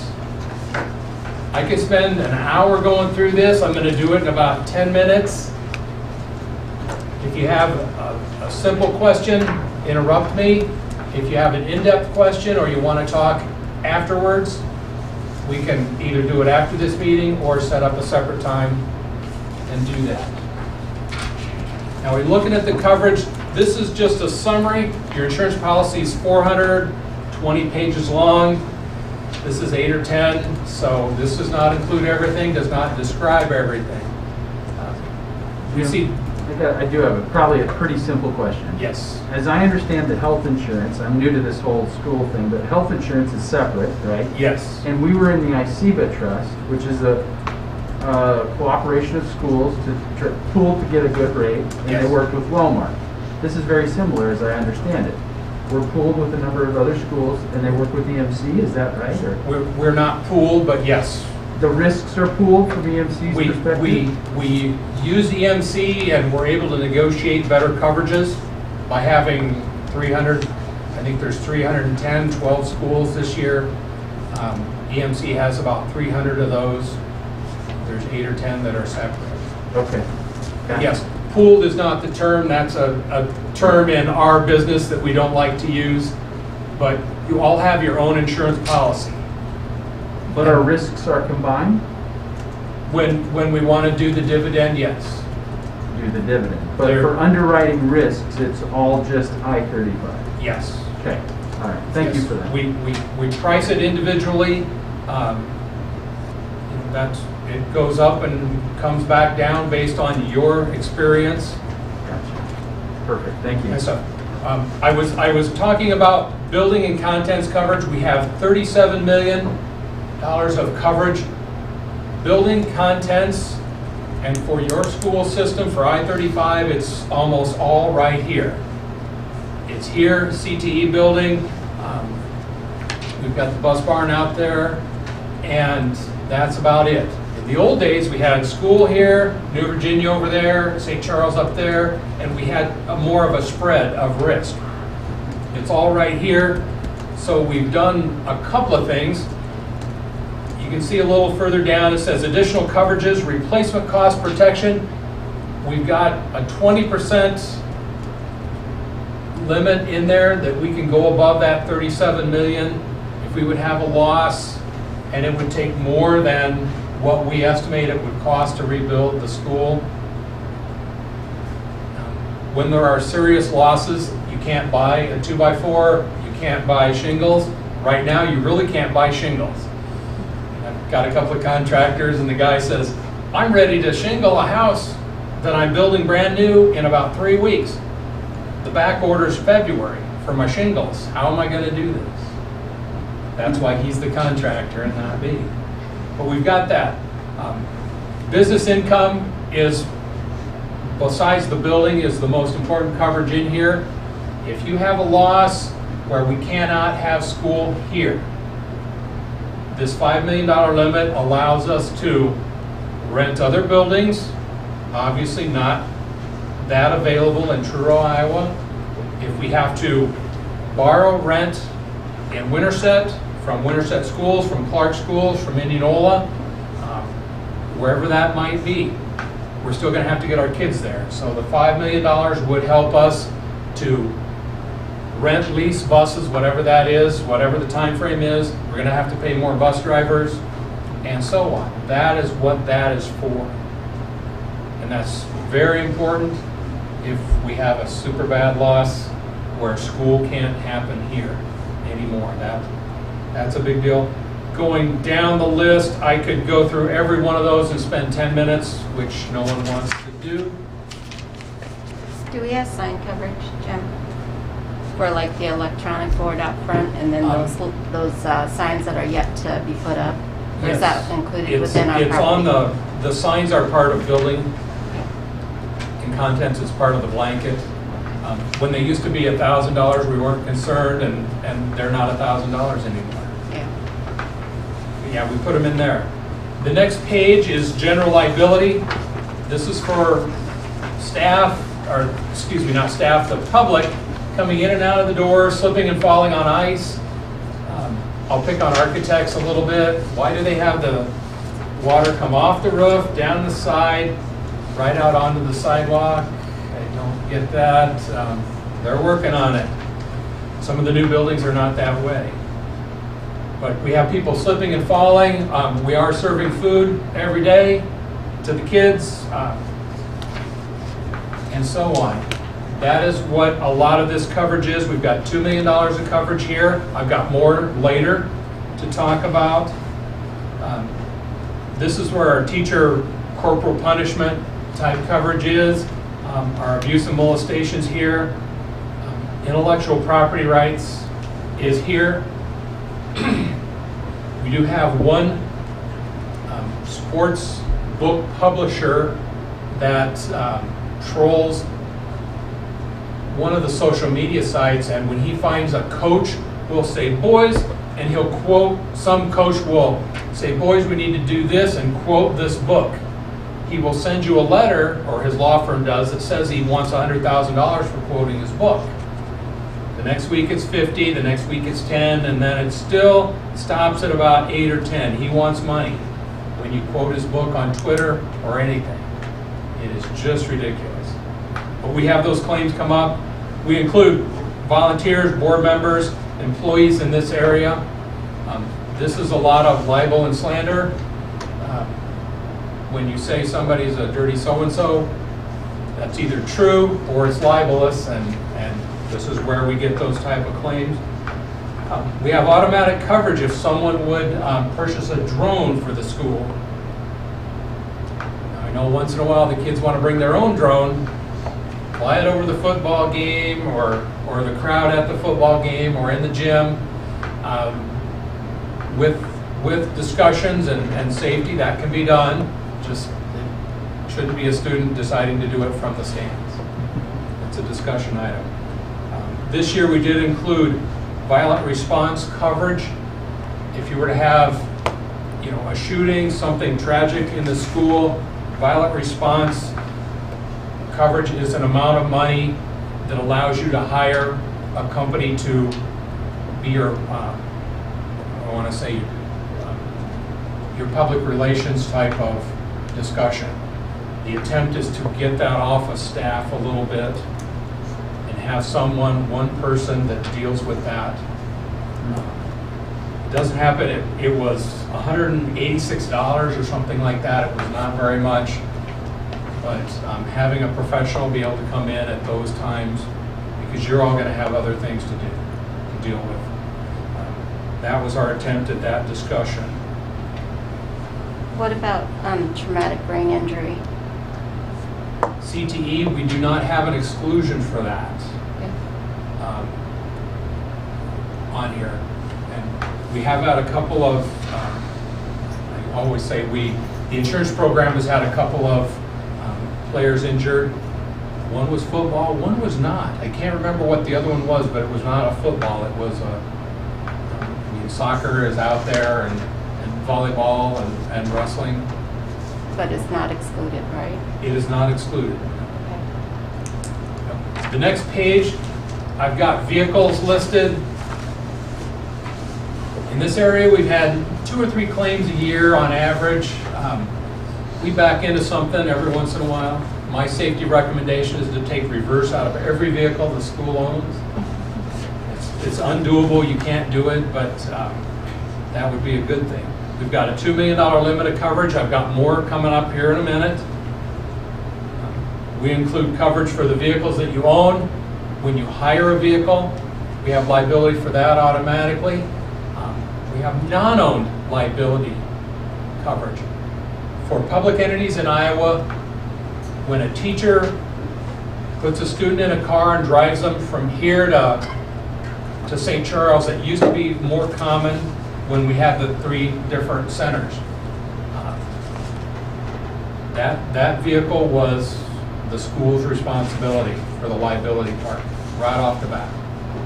And that is still it today. That does not happen at I-35 as much as it used to, because we are at one center now.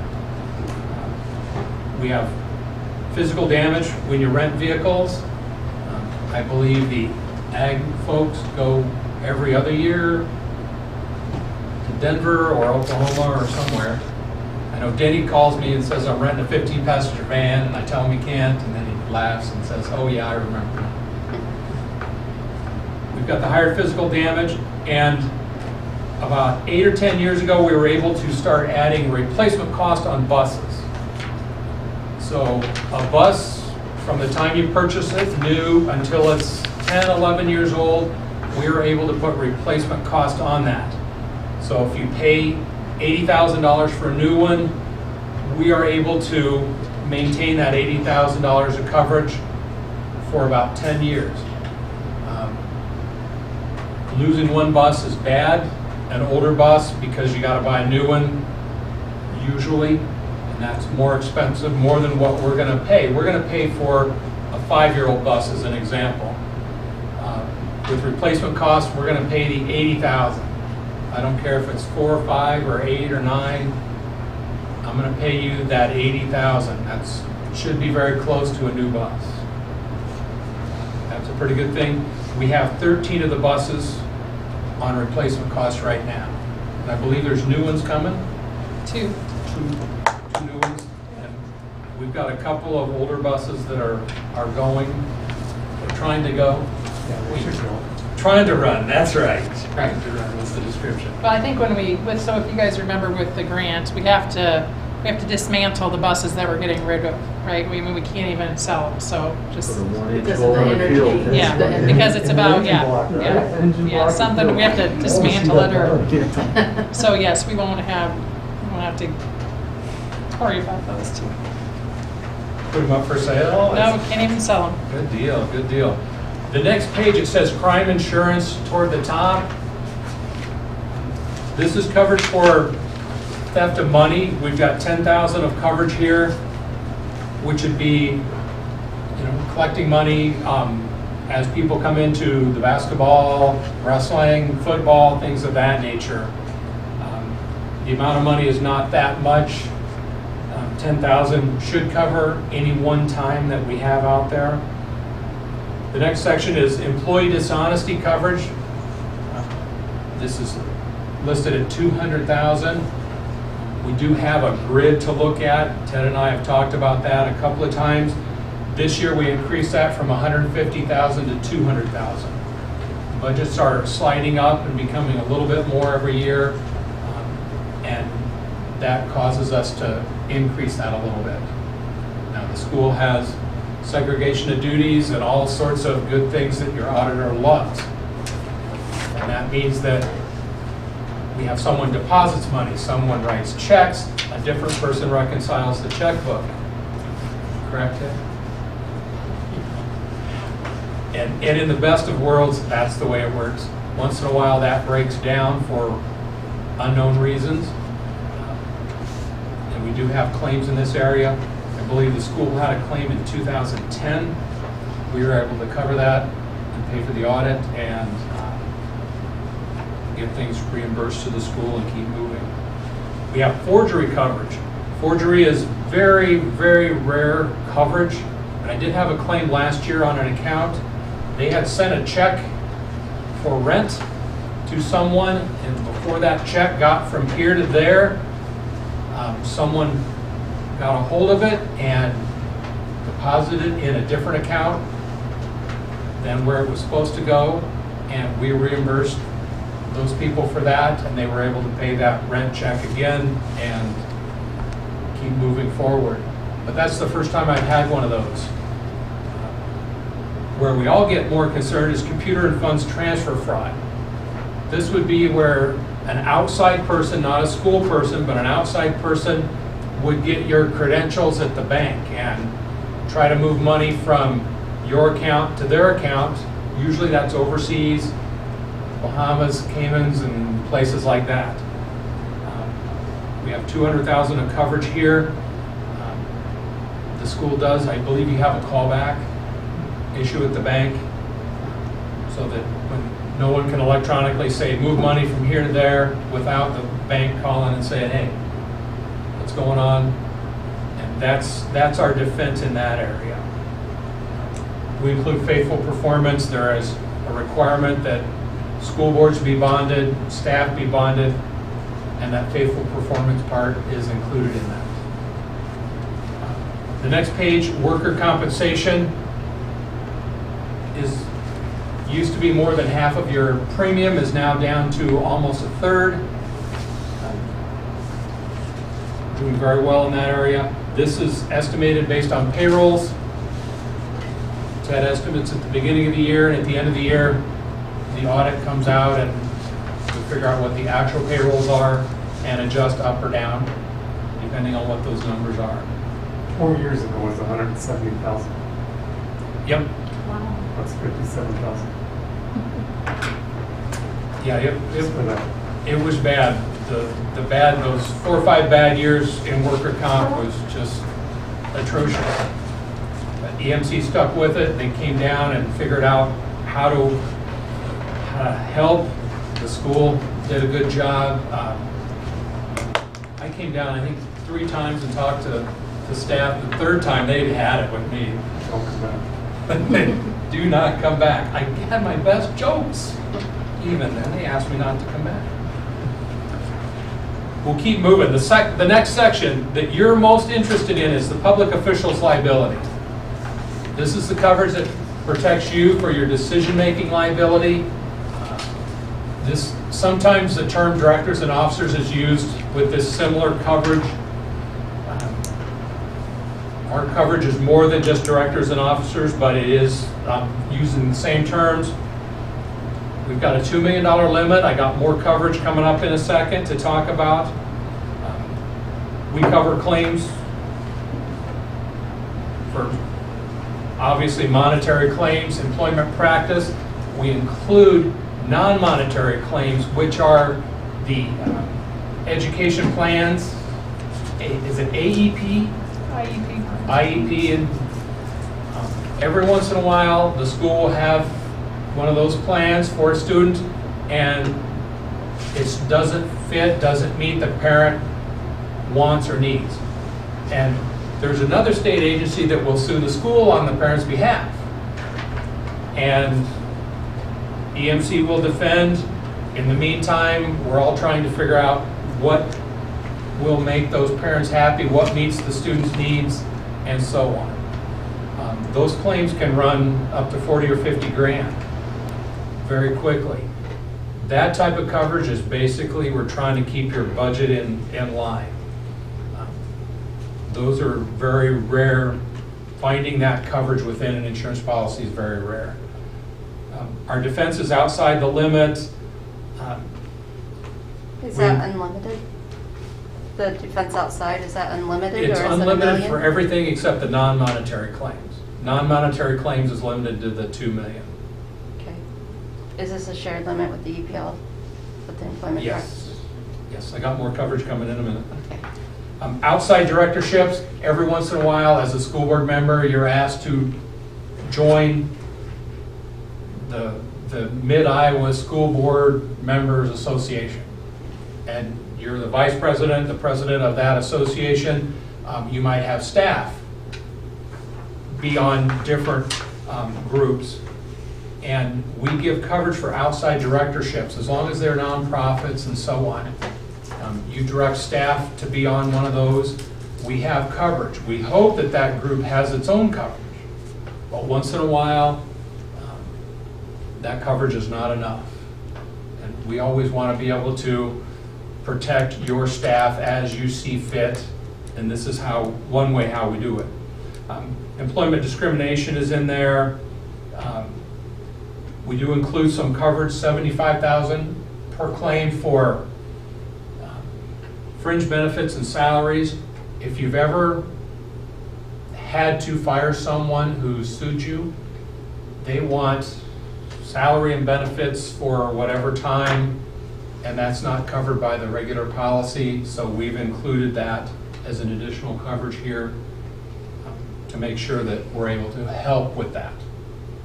That's been enough most of the time, but it is something it's 2 or 3 or 4 years old now, and we've had it in there for that time. Are there any questions in that area? This is near and dear to everyone's. Questions later. There's after the meeting questions. Yeah. The next section, it says individual umbrella liability at the top. The school, in their name, in the Interstate 35 Community School District name, has a $3 million umbrella. So those $2 million limits that we've got in there are yours. And then we've got 3 more here, giving us a total of $5 million for any one claim. Auto, general liability, abuse and molestation, public officials. It's all there.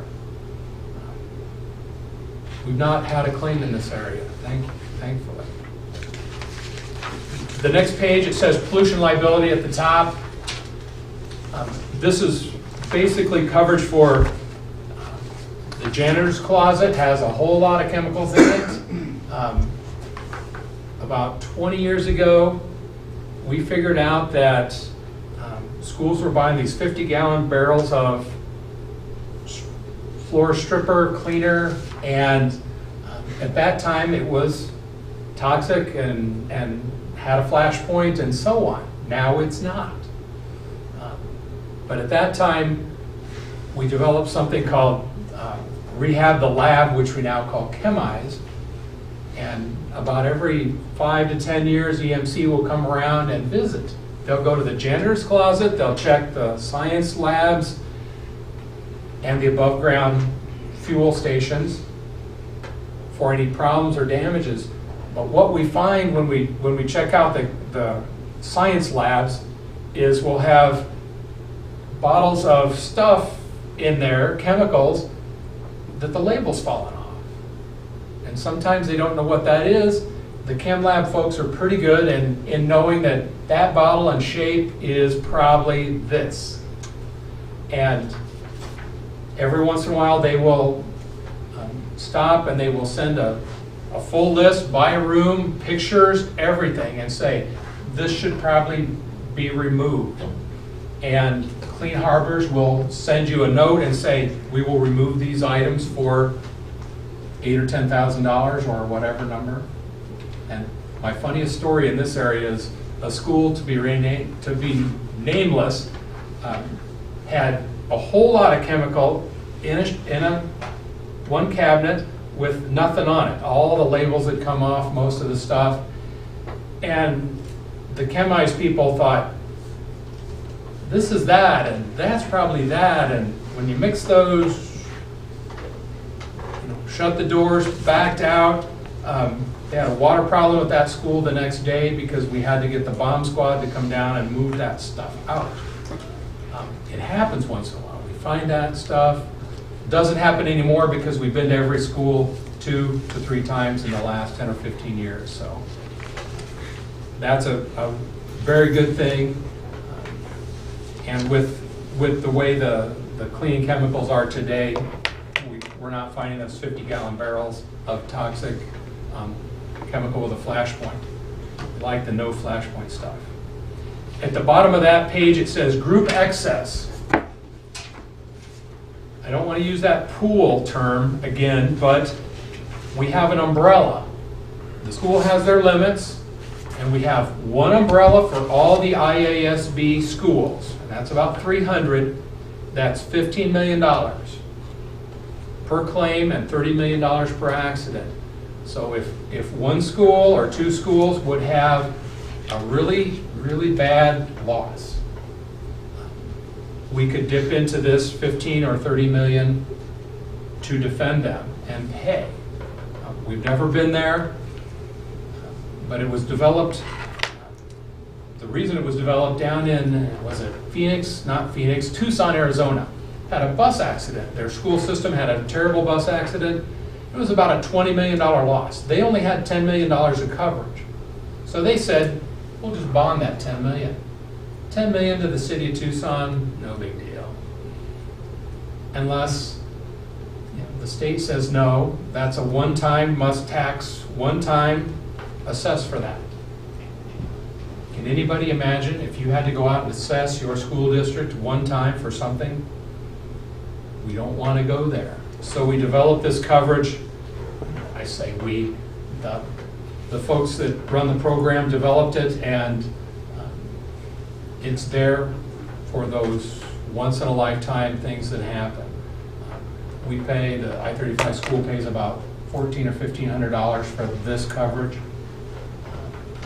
That's 2 or 3 hours of attorney's fees if we ever got there. We're happy with that coverage. Let's keep moving a little bit. The next page it says cyber liability at the top. We currently have a claim going in this area. It was not your school. It was not your computer system that was broken into. It was a supplier and a current supplier, although I have someone using that same supplier 9 years ago, and their student information was also compromised. So they haven't been a client there for 9 years, but their information is still out there too. We are the company that does this. Coverage is going to step in and provide their services. You buy insurance and service.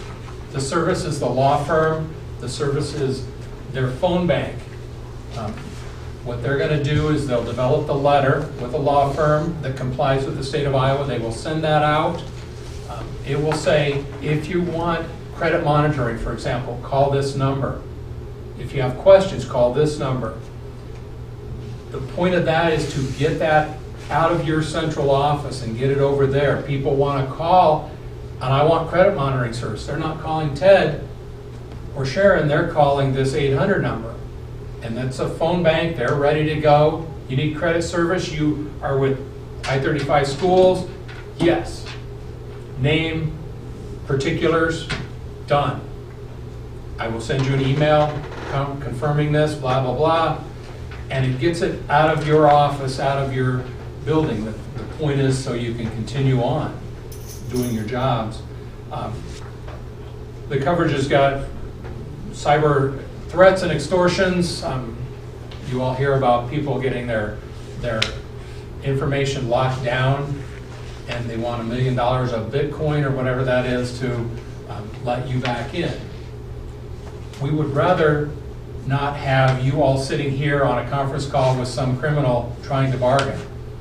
Let's have the professional people that do this for a living do that for you. We've got coverage. We currently have $2 million of coverage for that. They are there to deal with those things. That's part of the service. You've got the coverage, but also the service. Crisis communication, again, we want to be able to help and have a professional staff work with that, give you recommendations on how to handle situations in the news media. There's a whole bunch more coverage. Cyber deception, fraudulent impersonation. One of the fun things that happens right now is it appears that one of your staff people sends an email. Ted, I need my paycheck deposited somewhere else, a different bank account. And boy, it just looks like it's exactly coming from that person. And it's not.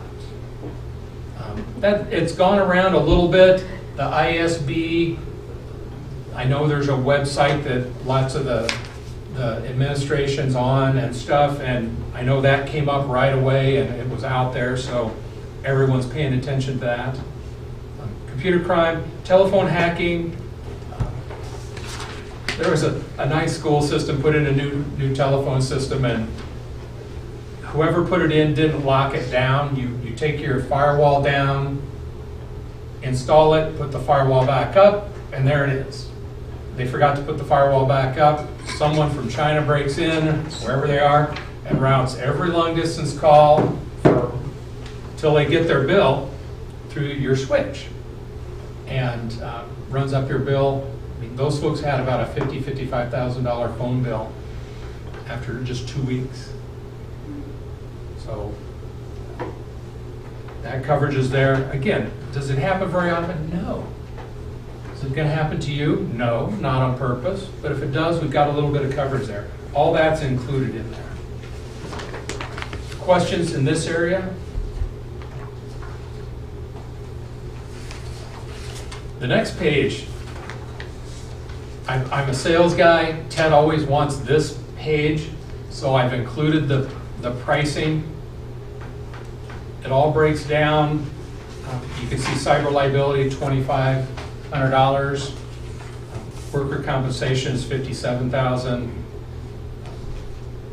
As a rural district, you've got a lot of vehicles and buses, and your auto insurance is a little higher than the average because you've got more units. And then last, I'll finish up. EMC has insured schools it's been over 30 years now. They do building valuations for us. So on all the major buildings, they have a very detailed replacement cost estimate. That drives into the blanket amount, that $37 million that we've got. If they're off, we've got a 25%, a 20% margin for error, I guess we could say. They obviously come down every year, every couple of years, and the safety guy walks through. He tries to come when school's not in session, but that can't always happen. Sometimes they're here, and they just walk around and notice a few things. What we usually have toward the end of the year is boxes stacked up, blocking a doorway, an emergency exit, things of that nature. It's usually not too bad. The guards will be off of some equipment. Maybe we're using an extension cord for equipment in the shop area or something like that. That's what we run into most of the time. Safety, EMC has something called Safe Schools, which is an online risk management. It's more of a safety training for staff. You can find someone in the office who's in charge of this. You can say, you want to have all teachers do these 3 online classes in the next 90 days. You can see when they do it. When they don't do it, there's a little quiz at the end. Did they pass or fail? I mean, it's a helpful thing, and it's a good reminder.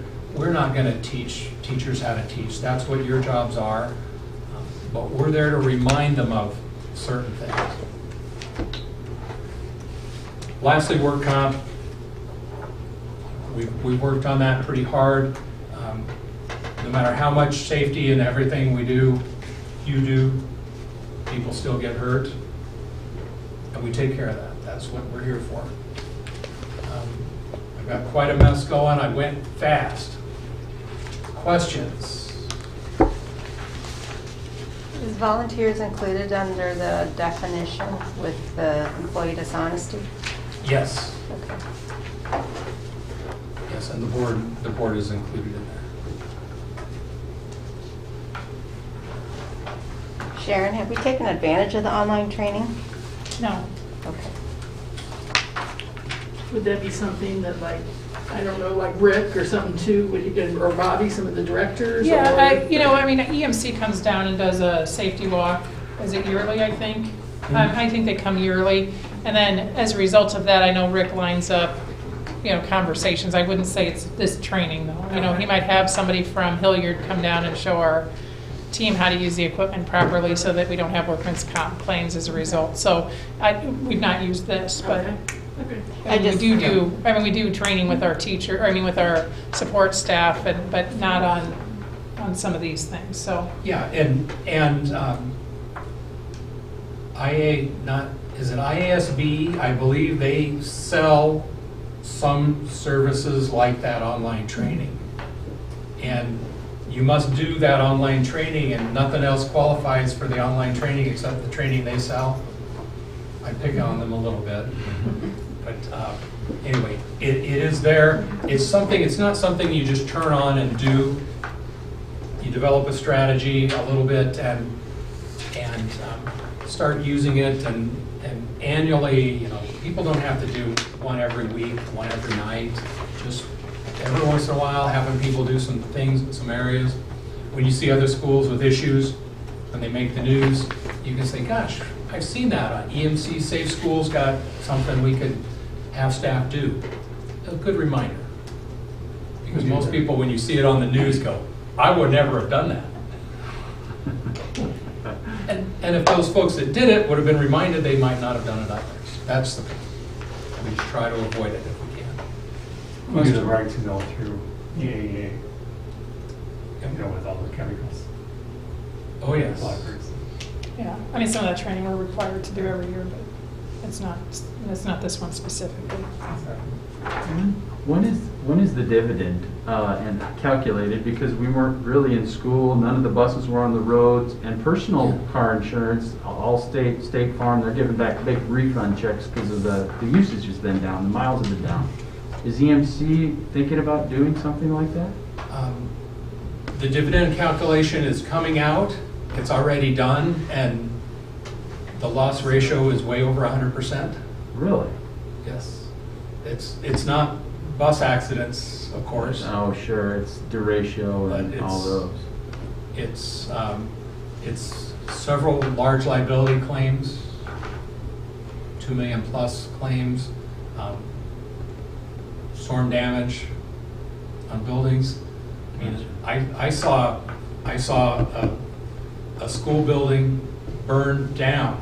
It is concrete, brick, block, burned down. And that's been about 10 years ago over in West Burlington, Iowa. And it happens. And not that we've had buildings burned down this year, but just crazy stuff. And Add it to the year, right? the derecho hit about 7 or 8 years ago. A derecho went up through north of Cedar Rapids, and there was a helicopter flew over this school building, and it just ripped the roof off. There's still desks sitting there with stuff on it, just as though you were peeking through the roof to see it, but there was no roof there because it ripped it off. I could go on all night. I apologize for taking too much time. But to answer your question, there is not a dividend this year. I thought we were gonna pay for our online app. Dang. And then the only other thing I was quite wondering is the $1,000 deductible looks extremely low. Yes. Are schools incentivized to bear some of the risk by increasing the deductible, and do the premiums decreases reflect that if, say, our deductible is $10,000 or $20,000? When we looked at it the last time, the savings with I wrote the number down, like 2 claims a year, whatever the number is pretty much a push. So why not have the lower deductible, keep your cash flow level, versus having to dig up $5,000 or $10,000 once in a while. Yeah. And having the bigger deductible is great till you have 2 storms in a month, Right. and then we're all in trouble. But yeah, we look at it every once in a while. EMC pathetically has all the statistics, so we never get ahead on that. No, I get it. That one. But I do agree with you. It's at home we've all got that or higher, Right. and it still doesn't make a big difference here. That's it. Jeremy? Any other questions? Comments, concerns? All right. When we get done, if you would like me to call you and talk about something specific, please send Ted a note with a phone number I can contact you at. I like to call instead of having you call me, because I don't always know who I'm talking to. And I will give you a call. I will send you stuff in advance so we can look at the same thing, or I'll come down and visit if you have a question where we need to sit down. Cindy's over there going. No tough questions? You did good. Thank you very much. Thank you for coming. Thanks for having me. Thanks for moving the time up. Kansas City's playing tonight. I could have worn my face mask so that it would heat up over and steam over. And was that Belichick that did that? Andy Reid, yeah. Yeah, Andy Reid. Right. Let me know if anybody has questions. Thank you very much, Jim.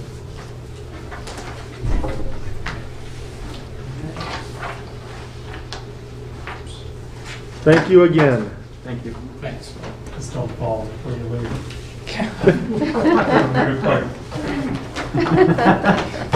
It's getting cold out. Do we check the downspout? That rain. Yeah, right. Yeah. All right. Moving on, discuss and or approve the district goals for 2020 and 2021. So this is the work that we started back in August, or in late July, early August. The district goals, the 3 that I put in, and these are the goals I would suggest if you want to rework or change any of them, we sure can. Implement, monitor, and evaluate the district strategic plan. And I did put this as the limited version based on our conversation in that board work session. All students provide grade level content and systematic approach to interventions for support. And I think with the fly conversation, you can kind of see how we're trying to tackle some of that. And we're going to monitor that throughout the year. And then implement the district's return to learn plan, which is obviously a big part of what we do every day.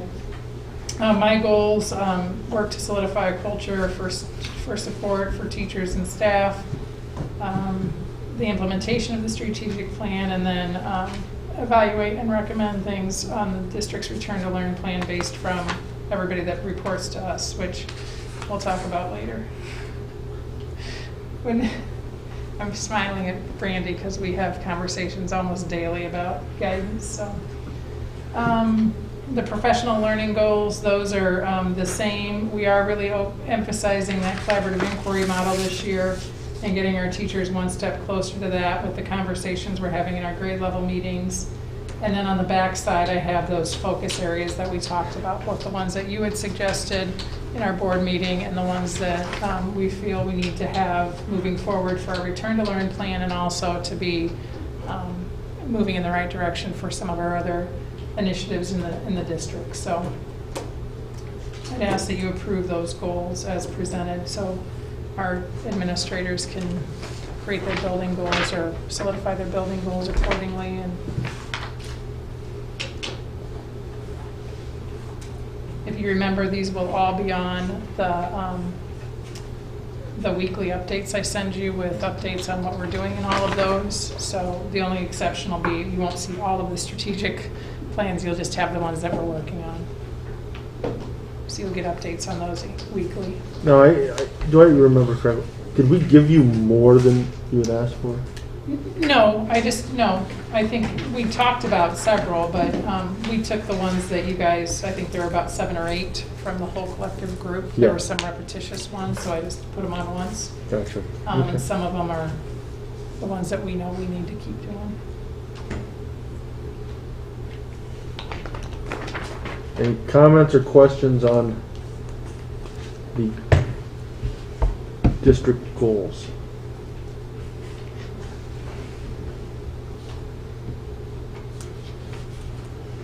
All right, not hearing any, we would need a motion to approve and a second the district goals.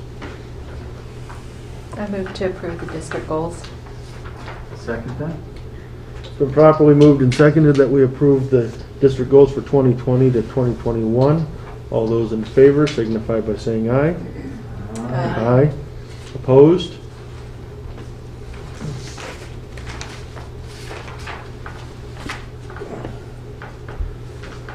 Discuss and or approve the land agreement for cross-country. So we had the request by both the cross-country team and the Martin family to work out an agreement so that our cross-country kids could run on their land, which is probably more authentic than the gravel roads that they currently run on, to prep for their various meets and events and things like that. So we wanted to make sure that we were protected and that they were protected, since they are volunteering this service for our kids, or this area for our kids. So we worked with Danielle and Jim just to make sure that everyone was protected. We didn't want them to have any kind of liability issues, and we wanted to make sure that if our kids were there and something happened, that we would be covered in all of those areas. So this was created, and we went through this last week with the Martins, and they signed off on it, and they're excited about having our kids over there to run. And so we just ask that you approve that agreement. May I ask, where is the Martin land? I guess I don't know. Just around the curve, isn't it? Isn't the one just around the curve outside of Truro? Right. They've got a gate along the highway, and they've got a building. It's not too far. Yeah. It's fast. Oh, I looked it up on the map when I saw that. I didn't know it was either. okay. I know it was close. Will we have to do this every year? First gravel road. Oh. It comes back. I don't know that it was It written doesn't look like necessarily there's as a any- continuing contract, so we'll find out for sure. But, I think this helps with our development of that program. We're looking at hosting a meet, I-35 hosting a meet next year for cross-country. We're in talks with Wildwood to host the meet there. So I think that's going to be very positive. So I think this just helps us kind of create that playing field, the right court, so to speak, for the kids. So.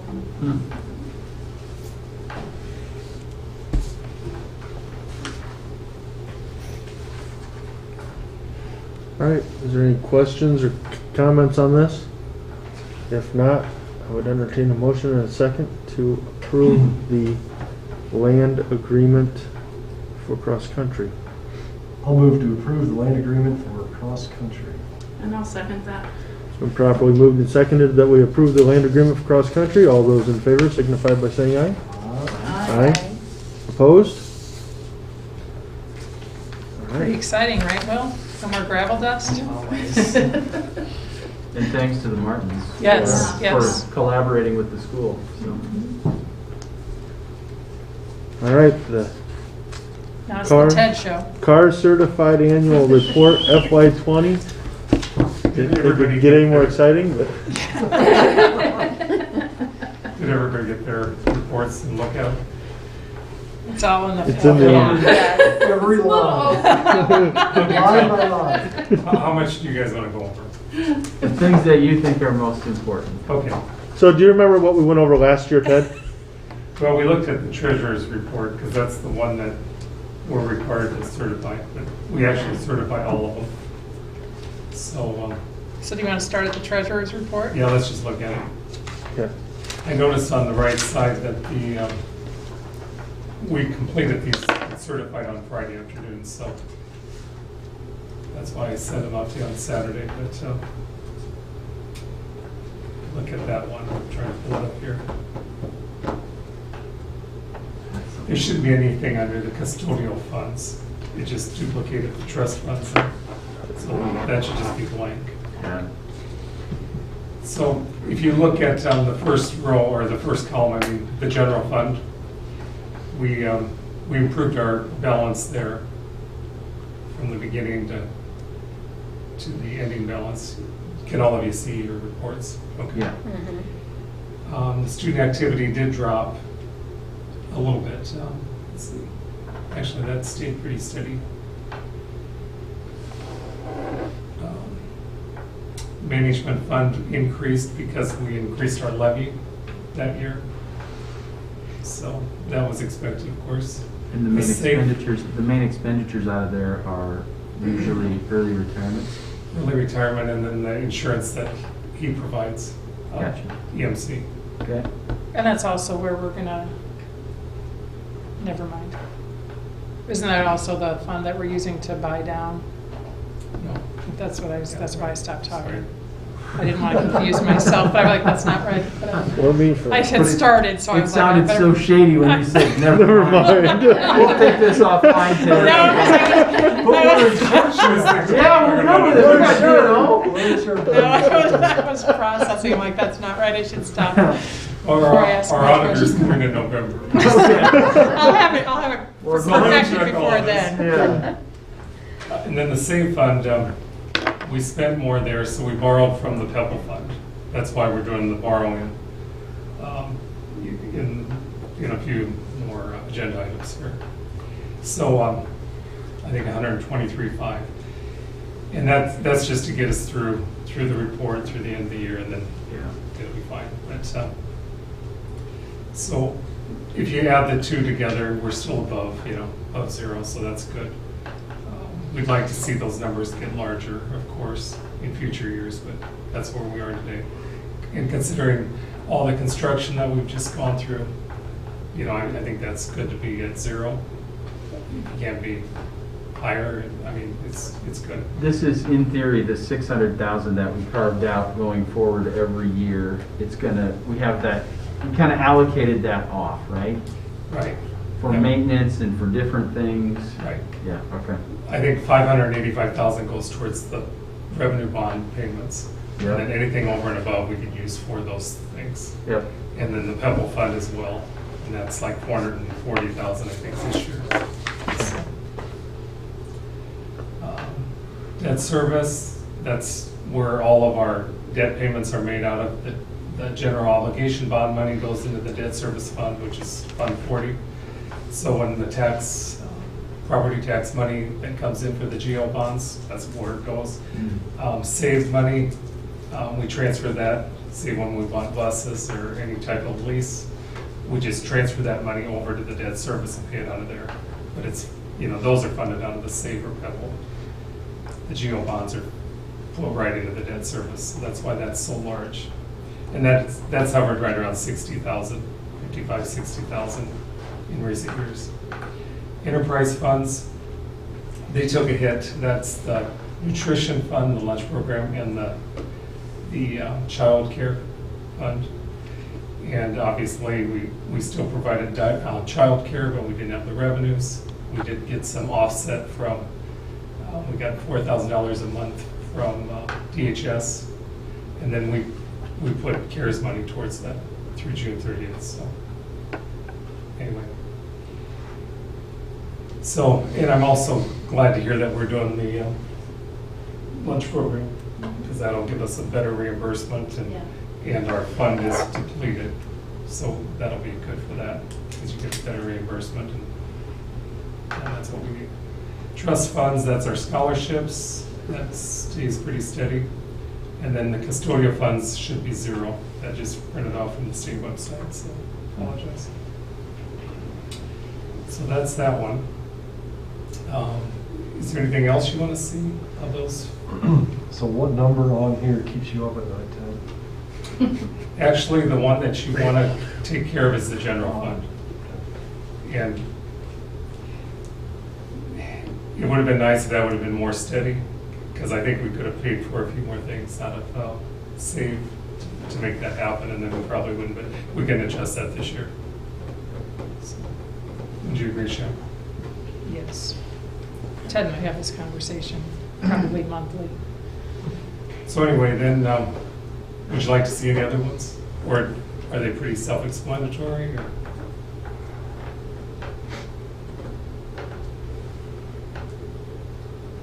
Because we could take an hour if we went through each one of them, and I don't know if that's necessary. Well, you have to understand, I'm still trying to exit out of the document I'm looking at, so. Where the heck did we go? There we go. Balance sheet by fund. Let's see what that looks like.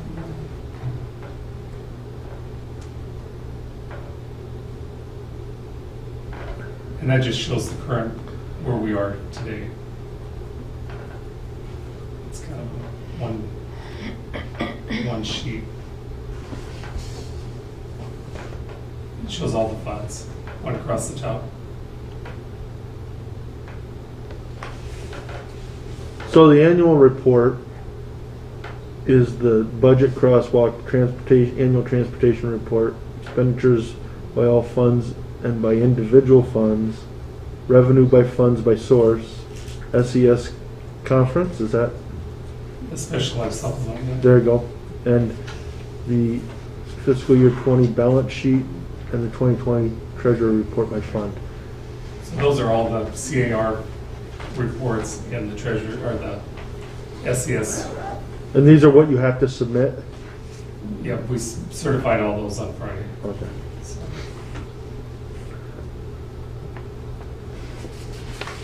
I anticipate probably in November, maybe we should have a work session or something and just go over the budget. That way our certified enrollment will be done. And we should have our projections done. Would you agree? Right, well, the board had asked us to consider, and several of the staff have asked us to consider a work session on early retirement, which last year you had asked that we put that in October, because we'd like to get that out around November/December, so people can think about it over the holidays and we can know earlier for hiring purposes. So we might look at a date towards the end of October, beginning of November for that kind of conversation. So if you think in terms of what kinds of information you would like, I think seeing comprehensively how all those funds work helps then to decide what we want it to look like. And we'll know, like Ted said, certified enrollment. Remember, so much of our general fund is dictated by our state aid, which, you know, cost per pupil. So if we drop 30 kids, which in all likelihood is a very real possibility with the number of kids that are homeschooling and just, you know, at the virtual school or open enrolled someplace else, that's a possibility that obviously impacts all those funds, but primarily the general fund, which he's talking about. So. And is that next week that we certify? We do count on October 1st. October 1st, so so Thursday. that's Thursday.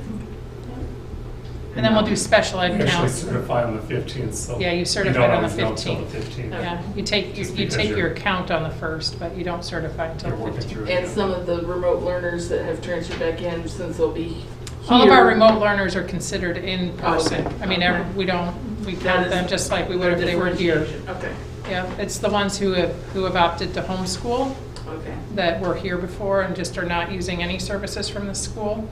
okay. Or if we've had a couple that have requested transfer to like the virtual academies, CAM, or Clayton Ridge. So those would become now open enrolled students. So even though they're ours, we pay out. You know, so there's all those things that factor into that. But again, in theory, if everybody's going through that same issue, the budget for the state of Iowa should, right, drop for homeschooling, so we should get more, or no? No, because there's really not, the school doesn't really get a budget for homeschooling. It's not like if we have, I'm just saying, if Winterset is having the same percentage of homeschool kids, then shouldn't in the state of Iowa have the same to allocate out? There's fewer pupils to spread that same dollar, so You would wouldn't we think so. increase the number? I wouldn't say that out loud. you would, Increase the dollar amount? you would think so, but, I mean, that's the state Don't- formula that that we fight with for Yeah. 1%, I mean, Don't try to apply logic to Yeah, this. okay, sorry. yeah. Silly me. I mean, when you apply 1% increases, however many years in a row, and you get 2%, and you think you have a heyday and inflation is 3 or 4, I mean, it's like, Yeah. so. All right. Good work, Ted. Yes, thank you, Ted. Was there anything else you wanted us to look at? I don't think so. I think you've got it. If you have questions, just let us know and we'll. Right, and everybody has everything, so. I checked your math on Saturday.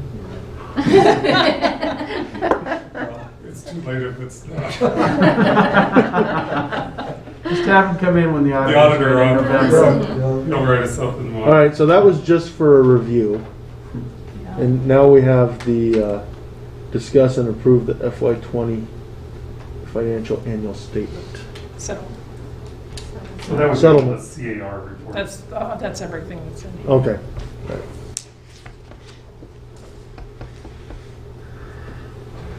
We need a motion and a second to do that. I move we approve the fiscal year 20 financial annual settlement as presented. Second. It's been properly moved and seconded that we approve the fiscal year 20 financial annual settlement as presented. All those in favor signify by saying aye. Aye. Aye. Opposed? Okay. The application for special education deficit. So this is something we talk about every year. As you remember, our special education students programming always costs more, and so they're weighted in our funding formula.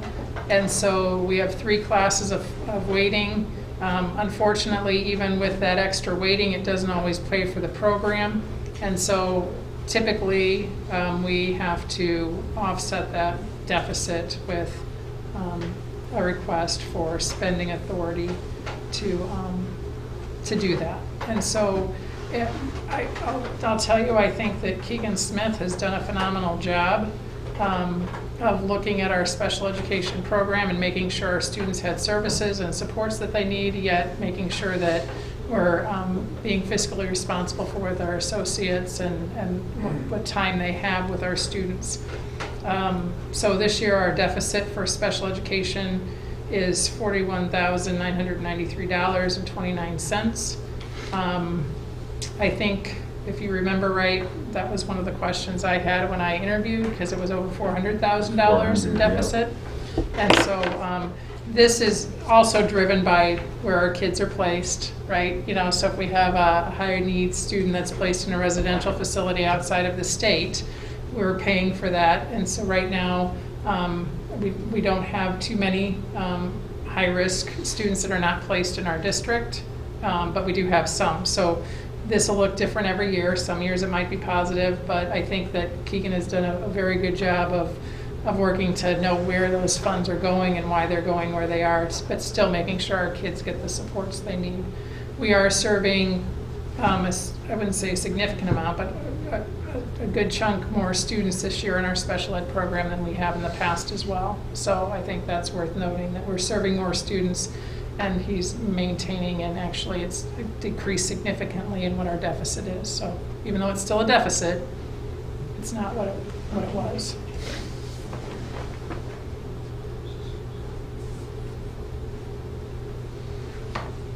All right, so does anybody have any questions on the special education deficit? If not, we'd need a motion and a second to approve the special education deficit. I move approval of an application to the School Budget Review Committee to receive the additional spending authority in the amount of $41,993.21 for the fiscal year 20 special education deficit. I will second that.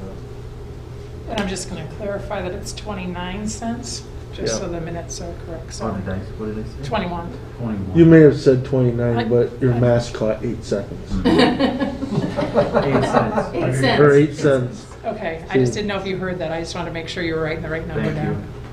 you. All right, Talking gets hard after a 2-hour board meeting. is there a second? I second that, yes. Okay. It's been properly moved and seconded that we approve the application for the special education deficit as moved by Director Vanami. All those in favor signify by saying aye. Aye. Aye. Thanks, Jason. Opposed? What was that? All right. Discuss and to approve the inter-fund loan from Fund 36 Pepple to Fund 33 Save. So this goes back to the sheet that Ted showed you that showed that our, I'll get them right here if I look at it closely.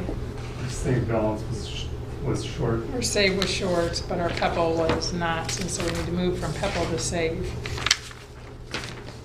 At some point I'll understand why they don't have them combined, but right now it's just kind of a shell game almost. That's what, I mean, because it says we paid back by October 1st. So once we get our it's first the 3 payment, it'll days, be it's paid just back, wrong. yeah. And the interest rate is set by somebody else, right? I just took it off of our ice chip statement. I think last time we borrowed from the general fund for a short time as 0.22. Yeah. So, and that was based on the money market, so. Yeah, rates have come down. All right, this requires a motion and a second as well. I'll make a motion to approve the $123,500 short-term inter-fund loan from Pebble Fund to the Safe Fund retroactive to June 30th with an interest rate of 0.1% per year. This will be paid back by October 1st, 2020. Second. It's been properly moved and seconded that we approve the inter-fund loan from Fund 36 Pepple to Fund 33 Save as moved by Director Hughes. All those in favor signify by saying aye. Aye. Aye. Opposed? And that brings us... Does something need to be? No, I just didn't know who the second Oh, was. okay. And it was sitting. That brings us to the end of the agenda. Our upcoming meeting is Monday, October 26th at 6 o'clock for the regular board meeting in the High School Media Center. I know it's getting long and I don't want to take too much time, but I do want to point of personal privilege here. I spent the day at school a couple weeks ago, and I know a number of you have done so as well. And I want to thank the school, the administrators, the teachers, the students, the staff for welcoming me into the building and talking with me. It was a very enlightening day. One I'd actually like to do again soon. So I appreciate it. Thank you. Likewise, it's a pain to deal with me and all the questions and everybody, you know, well, how's the day going, how's the year going, all that stuff, but it's very good when you're setting policy to see how the policies impact the people in the building, because otherwise it's, you know, we're distant and everything else. So, yeah, very much appreciated. And I have nothing but wonderful things to say about the day that I had here. So it was awesome. I slept well that night. I'll just say that. A lot of walking and talking. Well, I mean, yeah, it takes a different type of energy than what I typically carry. Very good. So true. All right, I would enter, if there's nothing else, I would entertain a motion to adjourn at this point. Move to adjourn. Second that. It's been properly moved and seconded that we go into adjournment. All those in favor signify by aye. Aye. Aye. Opposed.